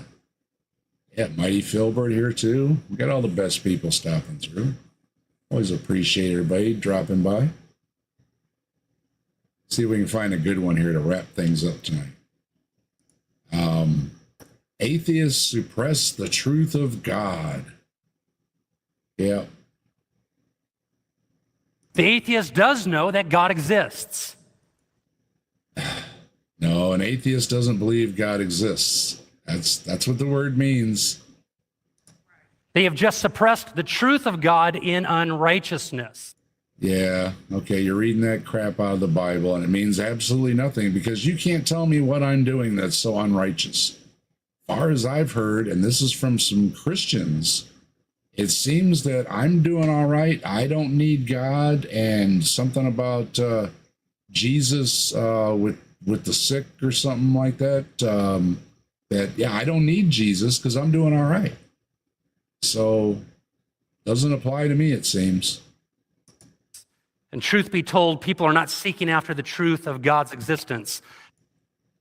I don't know how I'm supposed to seek out the truth of something that's invisible, indetectable, outside of our universe, outside of our dimension, outside of our time, everything that you can possibly list to make something not exist, that I'm supposed to somehow find out that it exists out of all that. All the words that I've heard make God not exist, or if it does, there's no way to tell or no way to test it, detect it, or anything like that because it's beyond our understanding, beyond our universe, beyond our dimension, beyond our time, beyond everything that we could possibly test for any of these things. And so if it does exist, and I'm willing to grant that it does for the sake of an argument, it does absolutely nothing with our universe. Doesn't interact with us whatsoever. So it same as not existing. How do we know that? Because Scripture tells us that. There is. Oh, your book tells you so. Okay. Other books tell people other things, you know? There's none who seek after God. So it would make sense. There's none who seek after God. So that includes believers. And so it would make sense what? It's not making sense. For an atheist to suppress the truth and unrighteousness, to raise their fist at God. I'm not raising my fist at God. I don't believe in God. Where's Stephanie at? Stephanie, tell him I do not believe.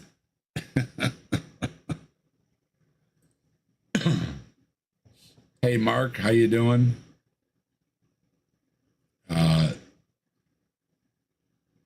Yeah.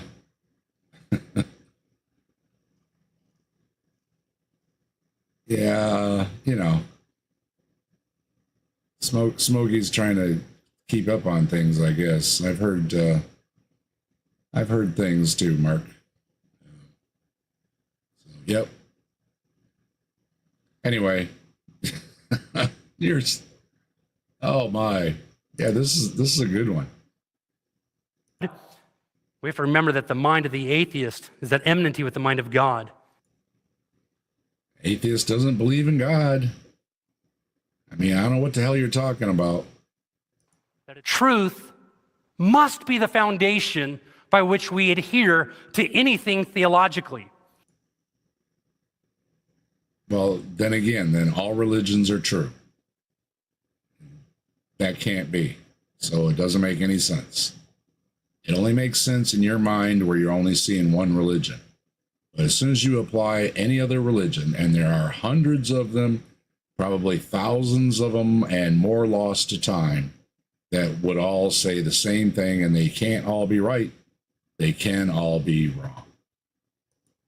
Our worldview as Christians, we have an anchor that goes down deep. The plumb line, it's God's word. It is our source of. There it is. It's God's word. Okay. And I'm going to go back to, you can't use the contradictions, the different perspectives, and everything else we've heard tonight because it was written by man. Okay. Is it God's word or is it not God's word? If you're going to stand on God's word, you've got a problem with contradictions, because why is God giving different stories? If you're going to say it was written by man, then I can agree with you on contradiction stuff, because people make mistakes. However, that does not align with any divine inspiration of the writings, because if there is a hand of God in it, there shouldn't be mistakes, contradictions, people in the different places at different times, all those kind of things. That has to fall on God, and then you're saying your God oopsed when it wrote its book. So either way, I'm getting problems. So I wish you'd pick one. Is it written by God? Is it inspired by God? Is it the word of God? Or is it people writing about their beliefs in a God? There's a big difference. Hello, Bob. Sermons are the worst apologetics ever. Yeah, I never liked sermons. You know, they pick around all different things, and it doesn't seem to follow, and I never really cared for the sermons either. Mark doesn't like them either. Yeah. I can pick out some Bible verses, you know, and, oh, look at me. Probably wouldn't like the ones I picked out either. Authority. And Jesus is the truth. That doesn't make any sense either. A person is not the truth. It makes absolutely no sense. I've heard this countless times. Jesus is the truth. The Bible is the truth. John says truth, truth, truth, truth, truth, truth, truth. It means absolutely nothing. If it's truth, it's demonstrable. You know what's not demonstrable? A magic zoo boat. So it's not truth. So each person needs to decide for himself how much truth he can handle. How much truth I can handle. I think it's how much can I shovel that I can handle, because magic zoo boat, are we taking the things literally? Is this from God? Is it literal? Is it historical? Do you believe in a magic zoo boat? Then I'm going to dismiss the entire thing. I'm not going to go through every argument in the Bible. I'm going to pick certain ones like magic zoo boat, the mass exodus from Egypt that didn't happen. I can just pick out a couple of good ones from the Bible that totally take down your argument. That it's not God, it's not truth, it's not historical, any of these claims you want to make. Can you handle the truth? Oh, you can't handle the truth. Okay, I saw that movie too.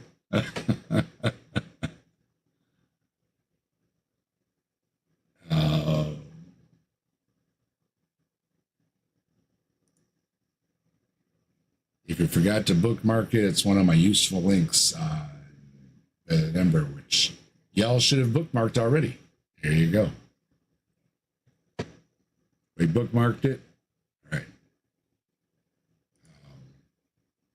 A small handy reference of contradictions in the Bible. Bookmark for later. There you go.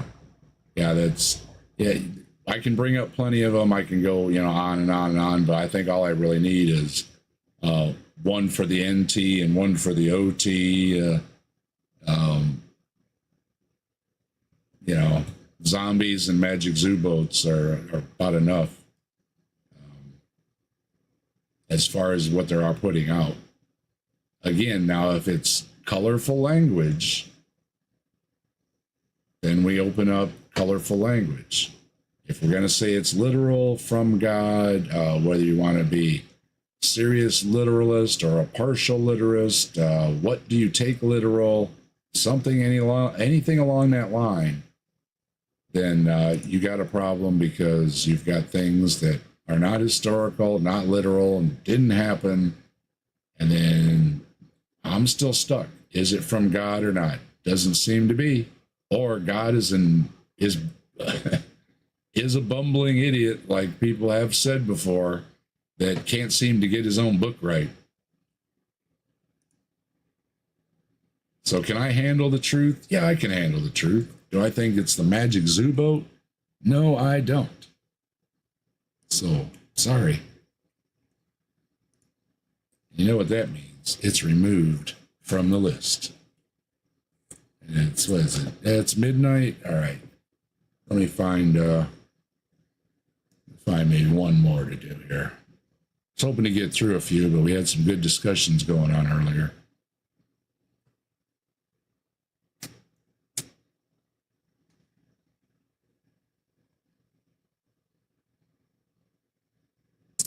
I don't like that guy. That wouldn't be no fun.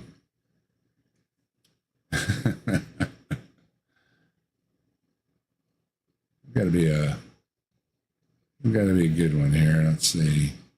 Got plenty to choose from. I mean, crap. I gotta find something. Hope you had a good stream, Mark. Thanks for stopping by. Ember too. I'm guessing Ember was probably streaming. Ember's always streaming these days. Good to see Ember streaming. I like watching Ember. I'm checking over on the other chat here. Oh yeah, look at them emojis. I like those emojis. Chat's catching up. Wow, wow. Appreciate everybody in the chat tonight. It's still catching up. Holy moly. Cool. I'm glad everybody stopped by. I hope y'all having a good time. It's like you're having some good discussions in the chat too. Sharing some links and all that good stuff. Let's see.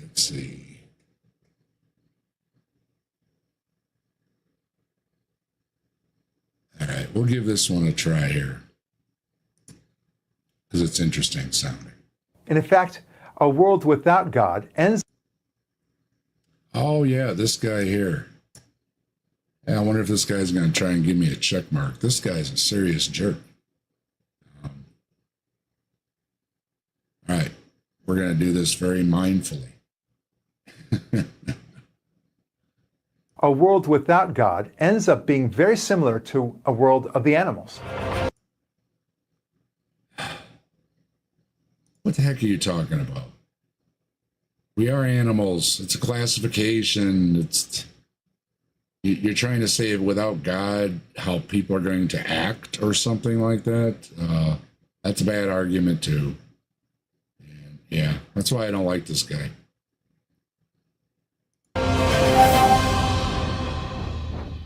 Hi, I'm Barack Lurie, and today I want to talk to you about how atheists themselves don't necessarily believe in atheism. Yeah, I'm sure. You know why? Because you're a jerk.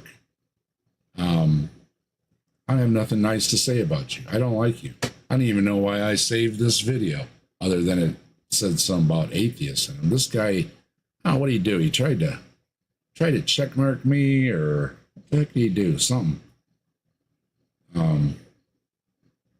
I don't like that. I mean,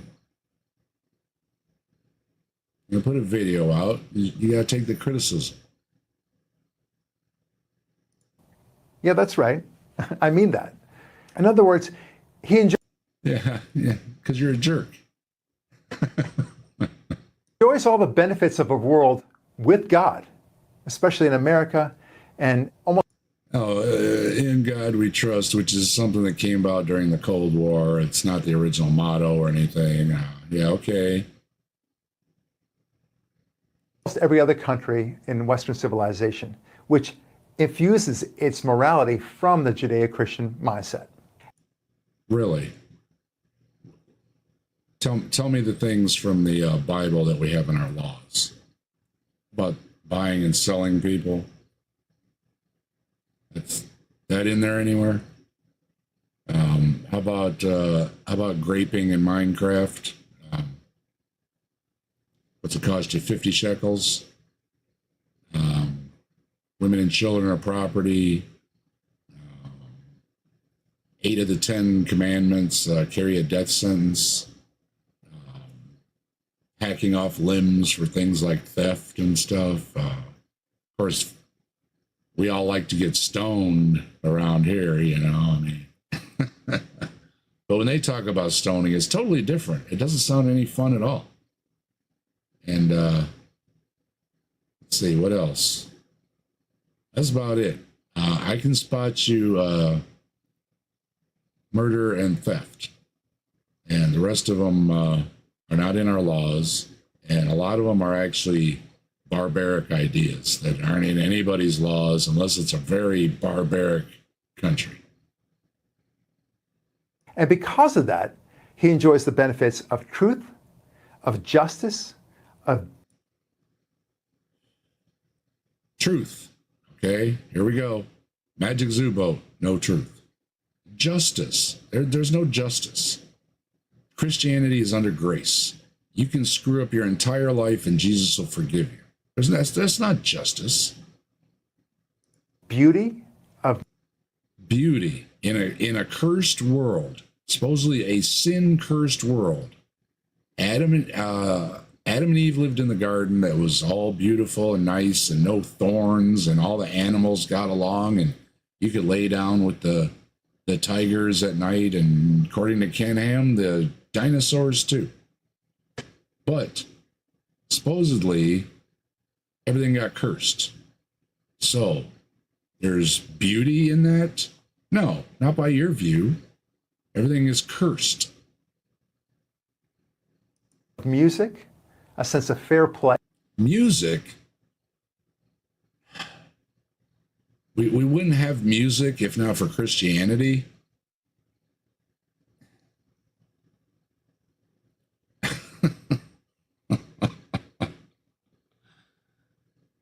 Oh, man. Let me check the chat. You had some surgery. I hope they fix you up.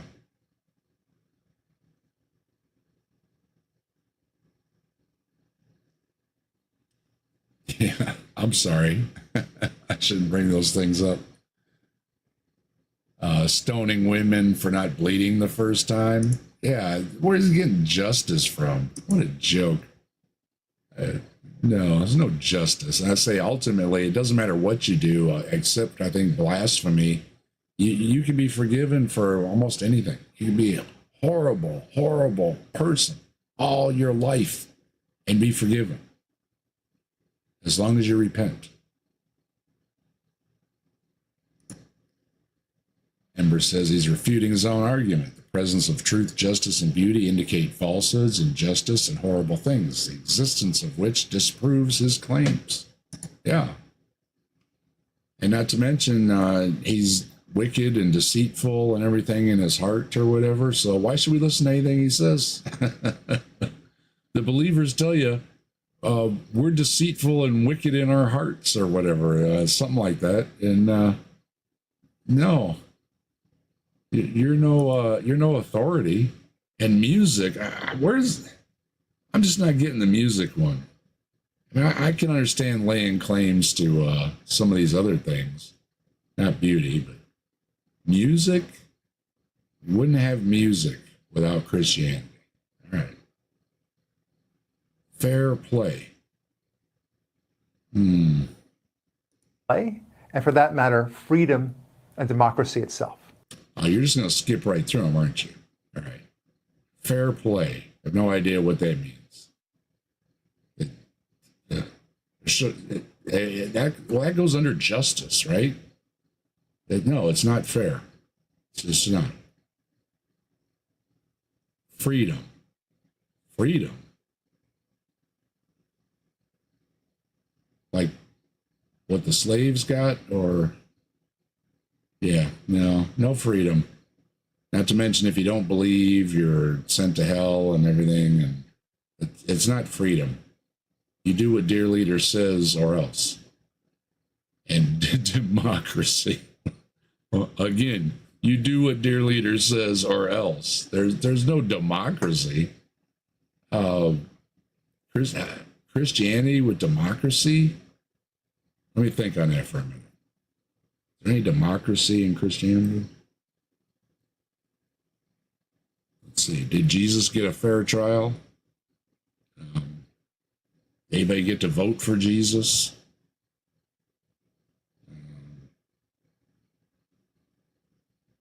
Isn't the Bible all about the king and the king on the throne, and Jesus is going to come back and be king? Yeah, no, lots of king, no democracy. These are things, among many other things, that he truly enjoys. He wants to live by, and he expects others to live by.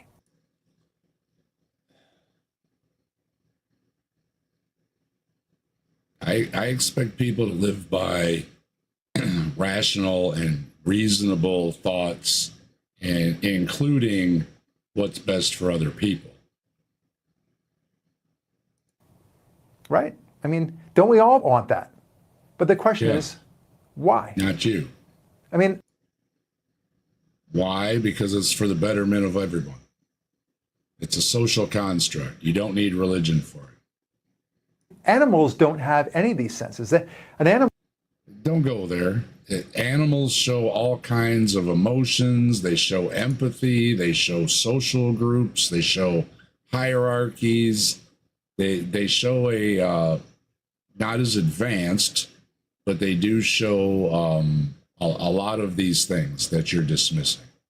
So I don't like when they just the dumb animals or something. No, you haven't studied them at all. They're learning advanced languages with the whales and dolphins, or the cetaceans or something like that. We even have trees talking to each other. No, I don't like this, that we're somehow so special or whatever. No, we got opposable thumbs, and we built some big buildings and everything, but it doesn't make us all that special. An animal doesn't have any interest in truth or justice or a sense of purpose. How many animals have you talked to? None. You know how many animals I've talked to? None. See, there's a problem. We can't talk to the animals.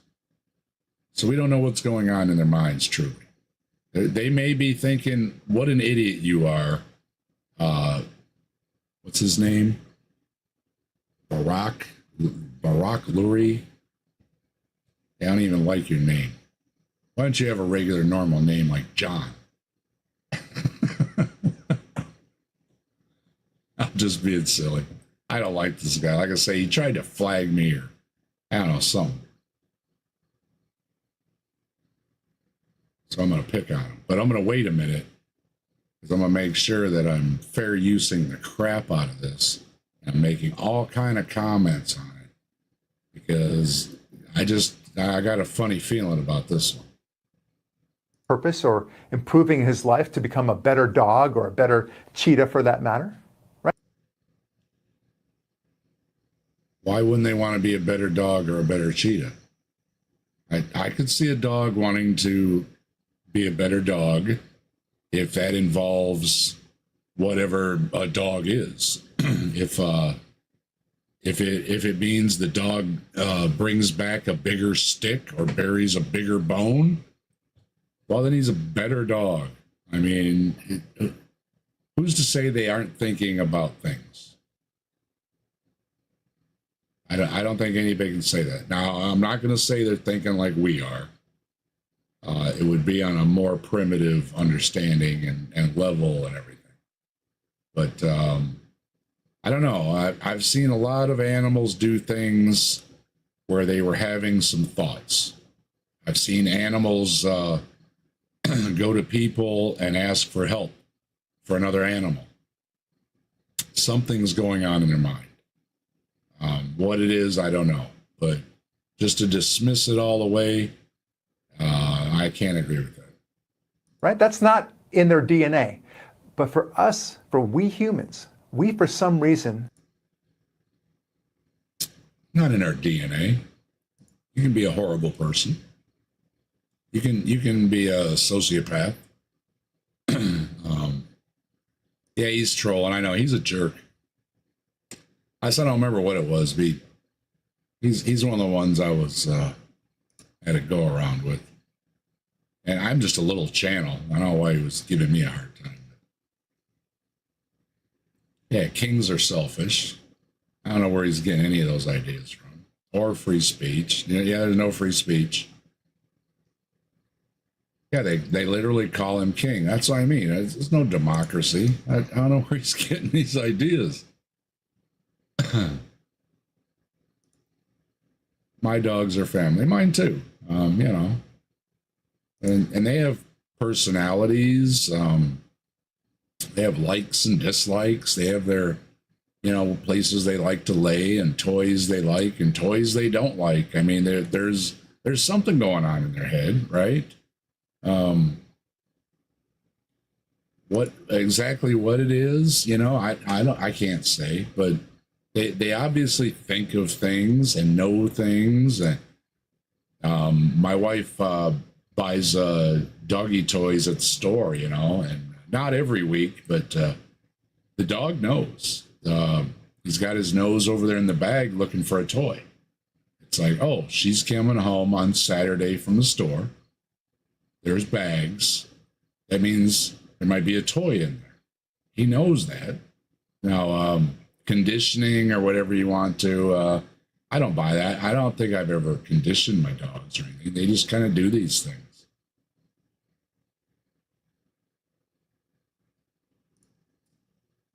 And who's the better boy? You the better boy.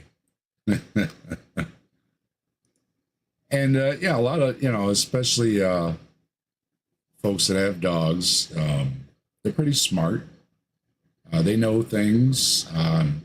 I've got labs. I've always liked labs with a mix. You know, they're mutts, but they're pretty smart dogs. They know what room to go in. You know, they seem to have a vocabulary that they understand. It doesn't have to be how I say it or anything else. Just the words, and they seem to know. So there's something going on in there. And I say we lost. Well, part of owning pets is, you know, the harsh reality that they don't live that long. And I've had dogs, you know, that have passed. And, I remember when the one passed, I took the other one right up to him. He just, you know, he didn't wake up.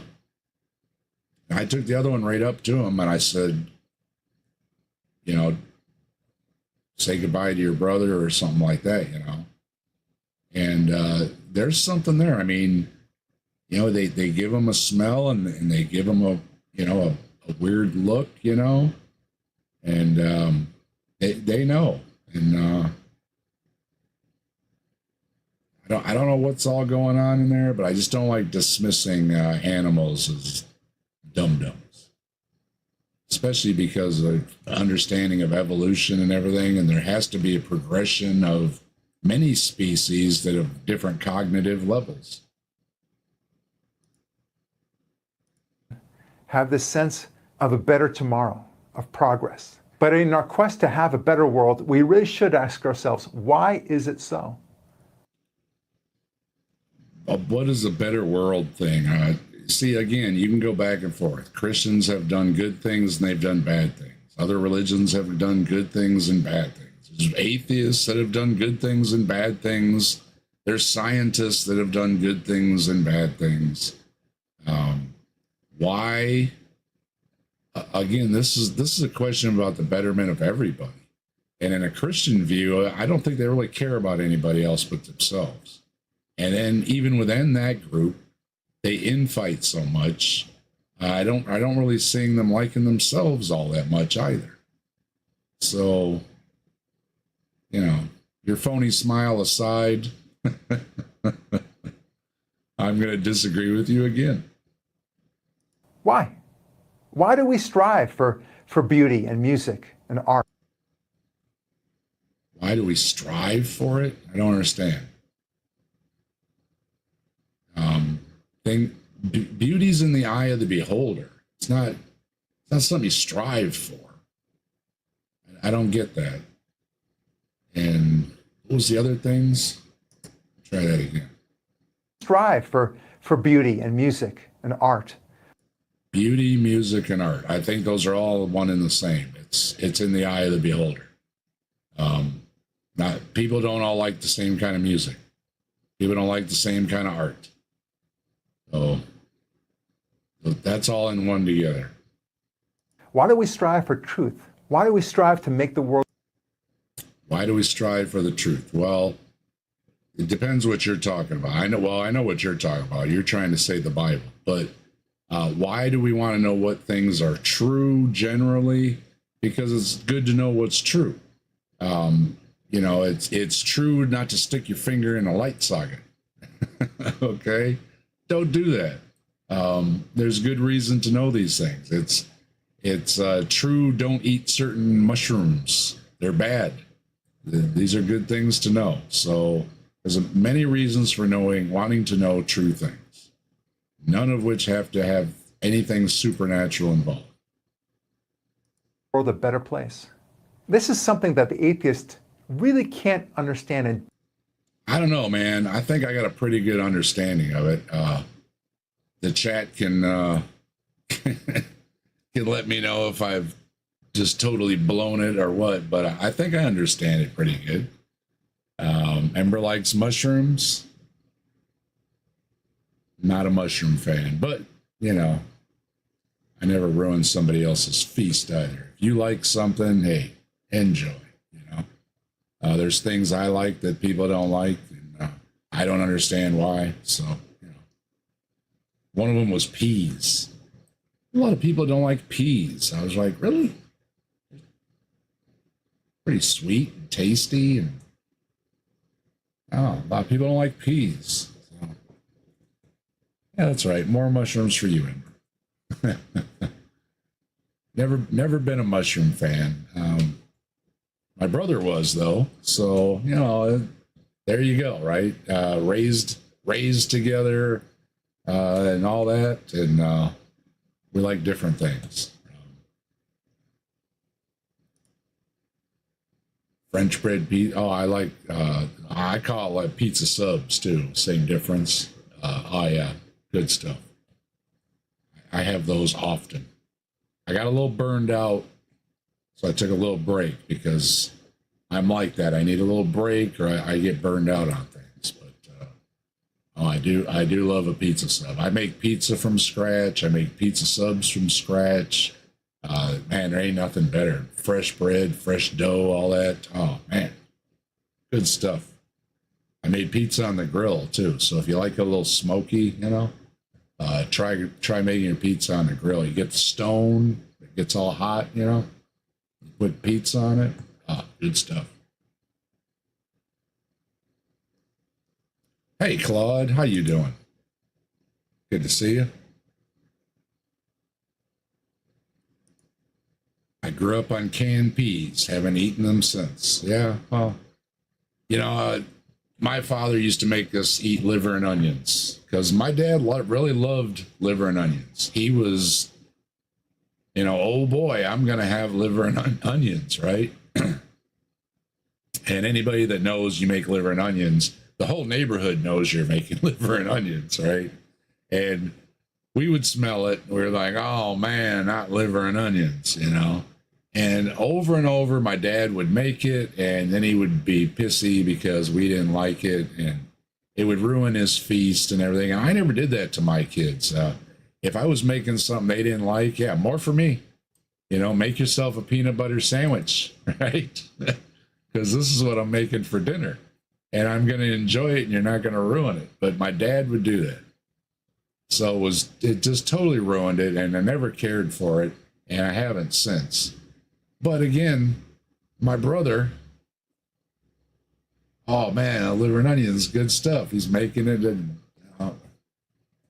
Okay, so Yeah, there's no rhyme or reason what you like and what you grow up and like or anything else. It just, you like your mushrooms, have your mushrooms. Yeah, I've heard of the mushroom coffee. I think Pac-Man was selling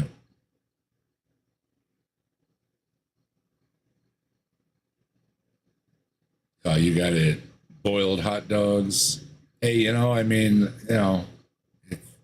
if that's what you had to eat, that's what you had to eat. I had some friends that were with single parents, and they ate a lot of bologna sandwiches, fried in the pan, and it all curls up like that. Put some mustard or something on it. Yeah, I always had both parents growing up, so we had food in the house. But I knew folks that didn't.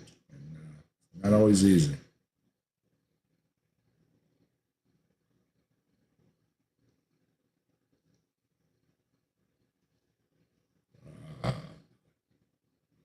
See, we're pretty close there, Dave. Jalapeno, garlic, cream cheese, stuffed grilled mushroom caps. Yeah, I'm pretty close. I do jalapeno, cream cheese, stuffed shrimp. Put it in there and you wrap it with bacon. Oh, man. Oh, those are so good, and they're so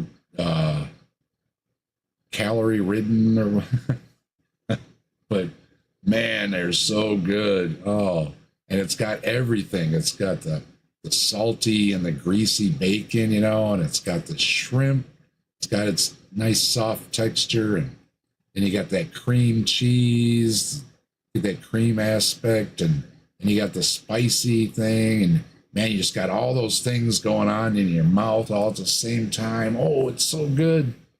So yeah, I've had stuffed mushrooms. They're you stuff them and deep fry them, and they're not so bad. But I'd rather do it with the shrimp and the bacon. And they do the similar things with the jalapeno peppers too, with the cream cheese, and you deep fry it and that. Poppers or something like that. Yeah, good stuff. You didn't eat them, but now you like them. See, and that's the thing. I like most vegetables. I'm not a vegan, but I've got no problem with vegetables, and I like having vegetables, with dinner, that kind of thing. I like salad. And right now we've had all the tomatoes coming in. It's that time of year, right? So yeah, I've been eating a lot of tomatoes. Mushrooms, not a fan. I was watching Beard Meets Food lately, the guy with beard and does the food challenges. He's not a mushroom fan either. Doesn't want to understand. And in fact, a world without God ends up being very similar to a world of the animals, where it's only struggling. Aren't we struggling? I mean, there's always something out to get us.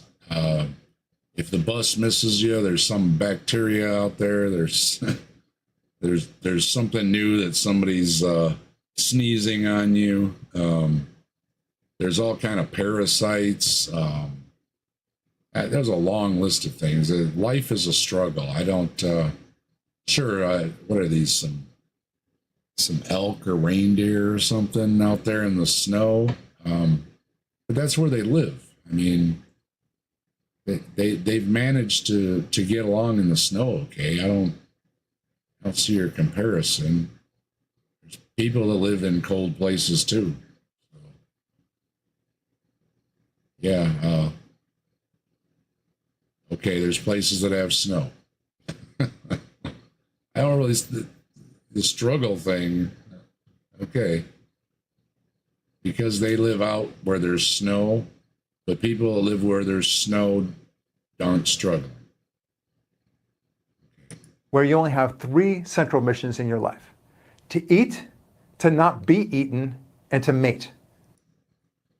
That's about it. Yep. That's the only reason we don't worry about these things as much is what I just mentioned earlier tonight. It wasn't that long ago where we dealt with bears lions, tigers, snakes, all kind of things. In a lot of areas, we don't have to worry about them anymore because we've driven them out. Mostly they live in certain areas and, forests and stuff. And in other areas, we've learned how to manage them, like Florida with the alligators and stuff like that. You got to know what areas to go swimming in and which ones you shouldn't. And don't take your little doggy down by the shoreline either. Other than that, though, it wasn't that long ago we could be on the menu. And food, too. It wasn't that long ago where you didn't have grocery stores like we have them nowadays. And you can thank science for that. You've had thousands of years with your religion, and people were still getting sick from food and not having enough food. So that didn't seem to work. And then to mate. Yeah, biologically, that's it. Sorry to break it to you. You need to eat and not get eaten long enough to reproduce. And with social animals and other species that take care of their young, be around long enough that the young can take care of themselves. And then you are expendable. And I say, and anything above and beyond that list right there is a bonus. You got a bonus. You climbed a mountain, you got a degree, you swam the English Channel, whatever you did, you got a bonus. But if you, again, not too long ago, if you didn't find food, you were out of luck. You could get eaten.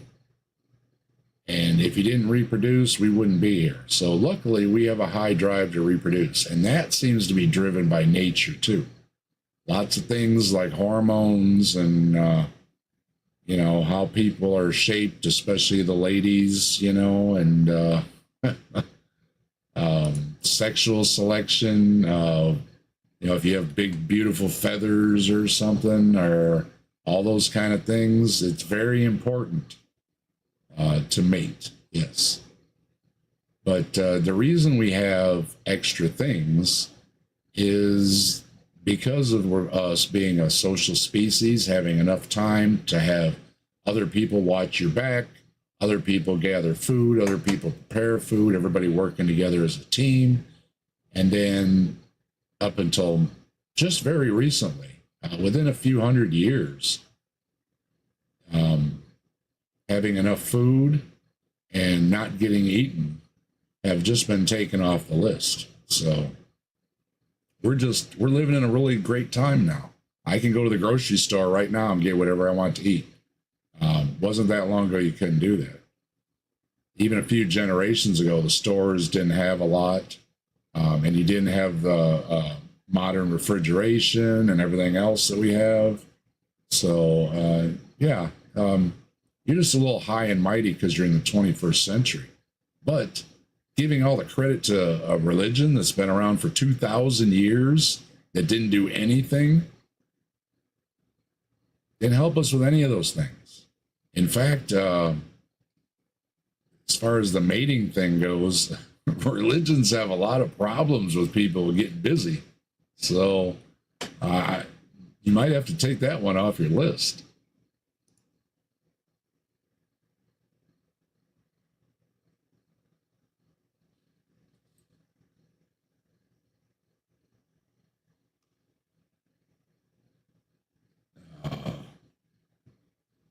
Never sent us the link. What didn't I do?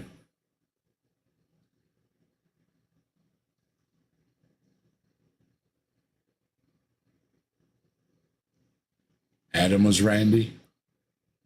Adam was Pimp. According to the Bible, Adam was getting busy with the animals in Minecraft. Because none of them were suitable, right? He tried them all out and said, man, I don't know. Sheep's pretty close.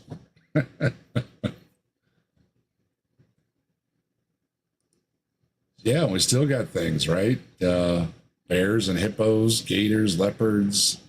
Yeah, the hippo's up on the list. And another one that you don't think much of is cows. Cows squish a lot of people. Just squish them. Because they're so big, they just squish you. Pretty dangerous. And, of course, crocodiles, relatives of the gators, they still hunt people. They'll sit in that water and wait and wait and wait and wait. They're very patient for you to get just close enough. Your dinner. So we're still actively on the menu for some species in certain areas.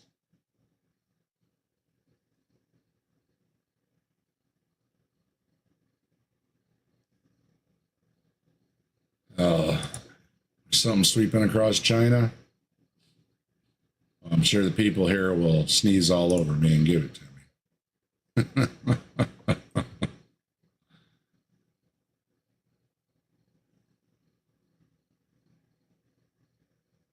Yeah, I like a balanced meal.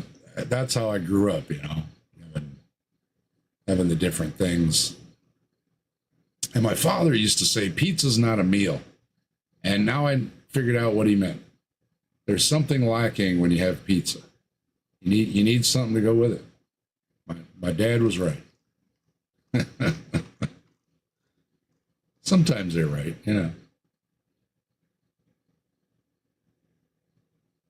Hovind said he was a virgin on his honeymoon, but there have been 4 honeymoons so far.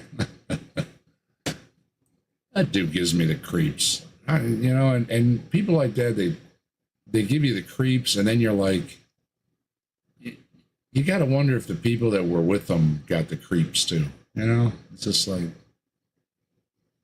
imagine looking up and seeing Hovind coming at you.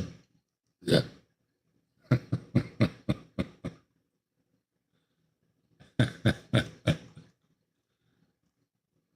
Yeah. Some great comments. Yeah. Mosquito born something running around. Oh, isn't that lovely? Yeah. What's it? The squids. Where'd they go? Humboldt squids are terrifying. They hunt packs and use strategy, take out their prey. Yeah, I saw a thing on them. They're not nice to the divers either. They'll come after you.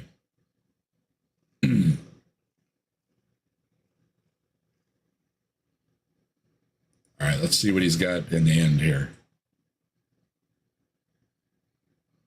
That's it.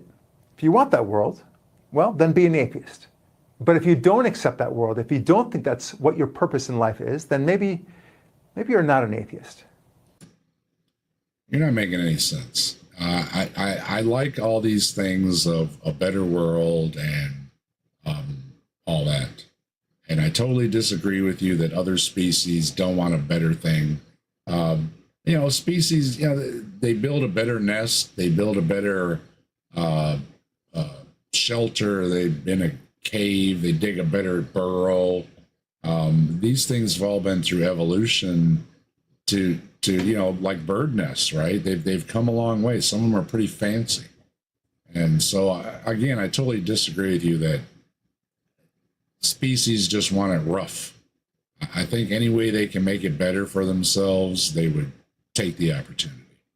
They just don't have opposable thumbs and cranes and everything. That's all. But just remember my mantra. Even I'm not going to remember anything you say, trust me, because I don't like you. When I was an atheist. You were an atheist. Yeah, here we go. I was an atheist. Baloney. Baloney. I used to say, I'm an atheist, but thank God nobody else is. Oh, yeah, you said that. Because I know the dangers of a world without God. Let's talk about. Yeah, you were such an atheist. You were worried about people not believing in God. Yeah, you weren't no atheist. You fibbing. You are not likable. You're a jerk. You're fibbing. You don't know what an atheist is. I don't think you know what the Bible says. I don't think you know what a social species is. I don't think you've done any study into other animals that are that communicate, show empathy, show social groups. None of that. I think you're full of hot air. I think you're full of baloney. And you're not very likable on top of it. I forget what you did. Try to checkmark me or something. Because you're kind of a jerk too. So, yeah. That more in our next episode. I'm not going to watch any more of your episodes. I don't even know why I watched this one. Really, I don't. Somehow this one slipped through because I really don't like this guy. And usually I don't cover ones that I don't like because it's kind of a bummer. But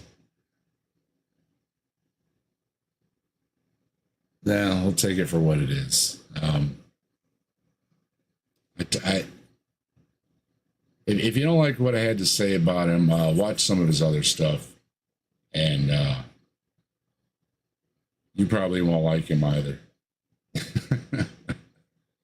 And yeah, be careful covering him too, because I'm pretty sure this guy tried to checkmark me before. And you know, they're in again. You know, it's oh, you're such a loving Christian, but some of these are all too quick to checkmark you too.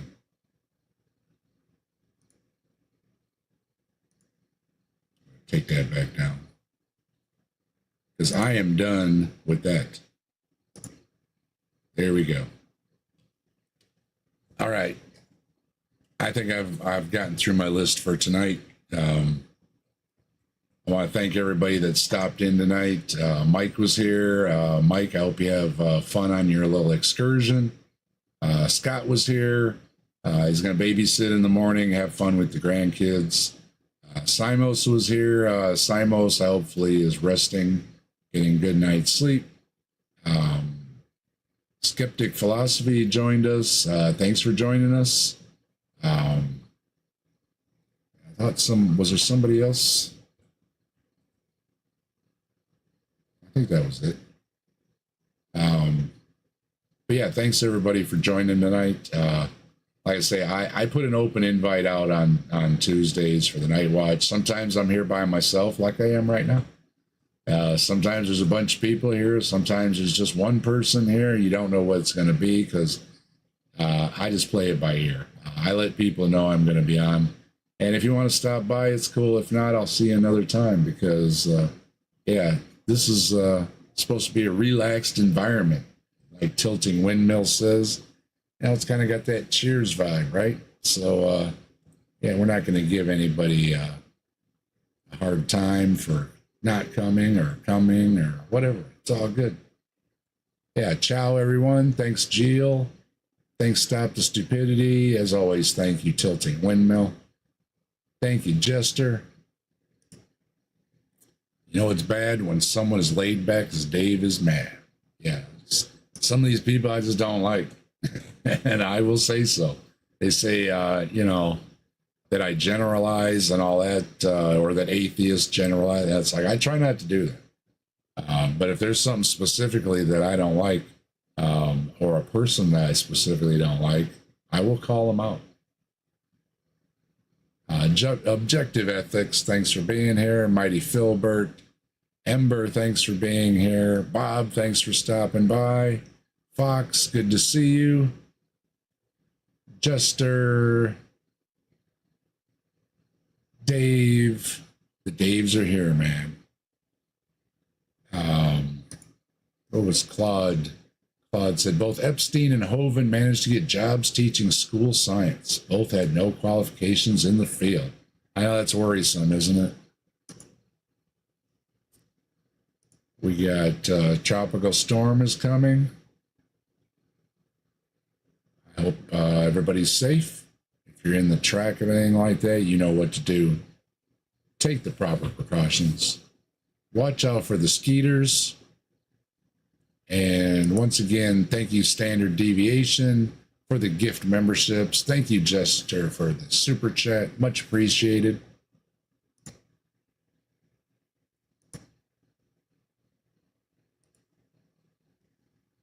with that, I'm going to pull up the outro, and I will see you. Well, I've got a couple streams coming up, so I might see you. I'm working on a couple things. I like to stop by, hang out with Simos on Thursdays, State of the Onion, 5 o'clock Eastern time.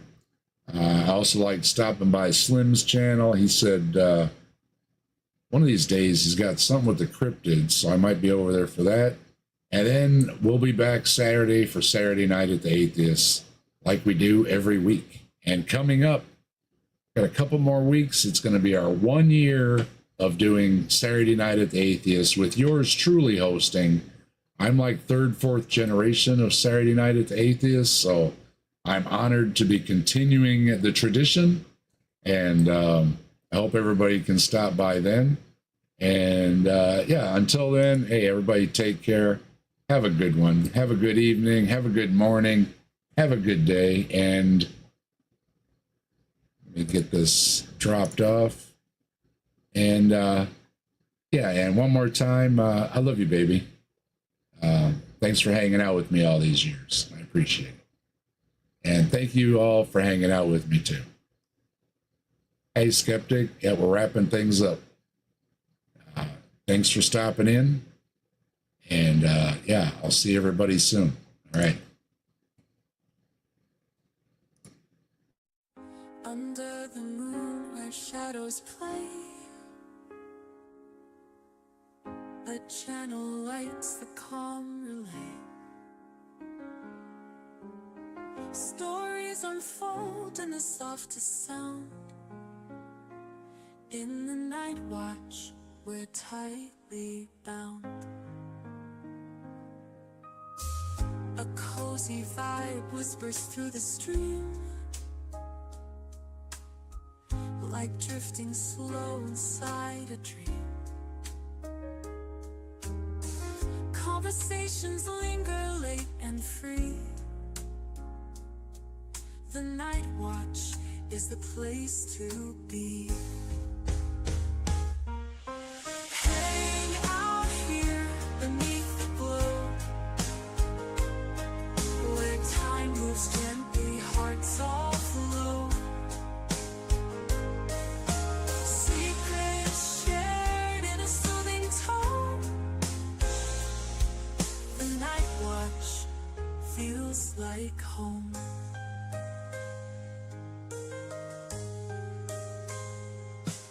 A laugh, a thought, a quiet tale.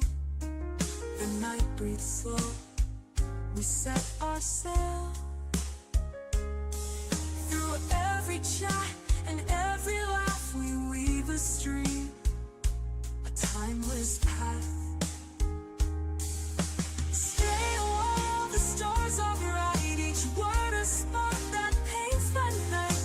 Connection deep, it soars and sings. In this space, the heart takes wings. Hang out here beneath the glow, where time moves gently, hearts all flow. Secrets shared in a soothing tone. The night watch feels like home.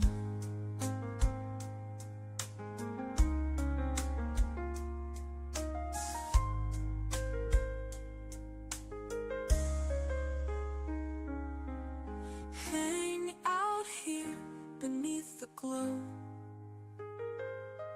where time moves gently, hearts all flow. Secrets shared in a soothing tone. The night watch feels like home.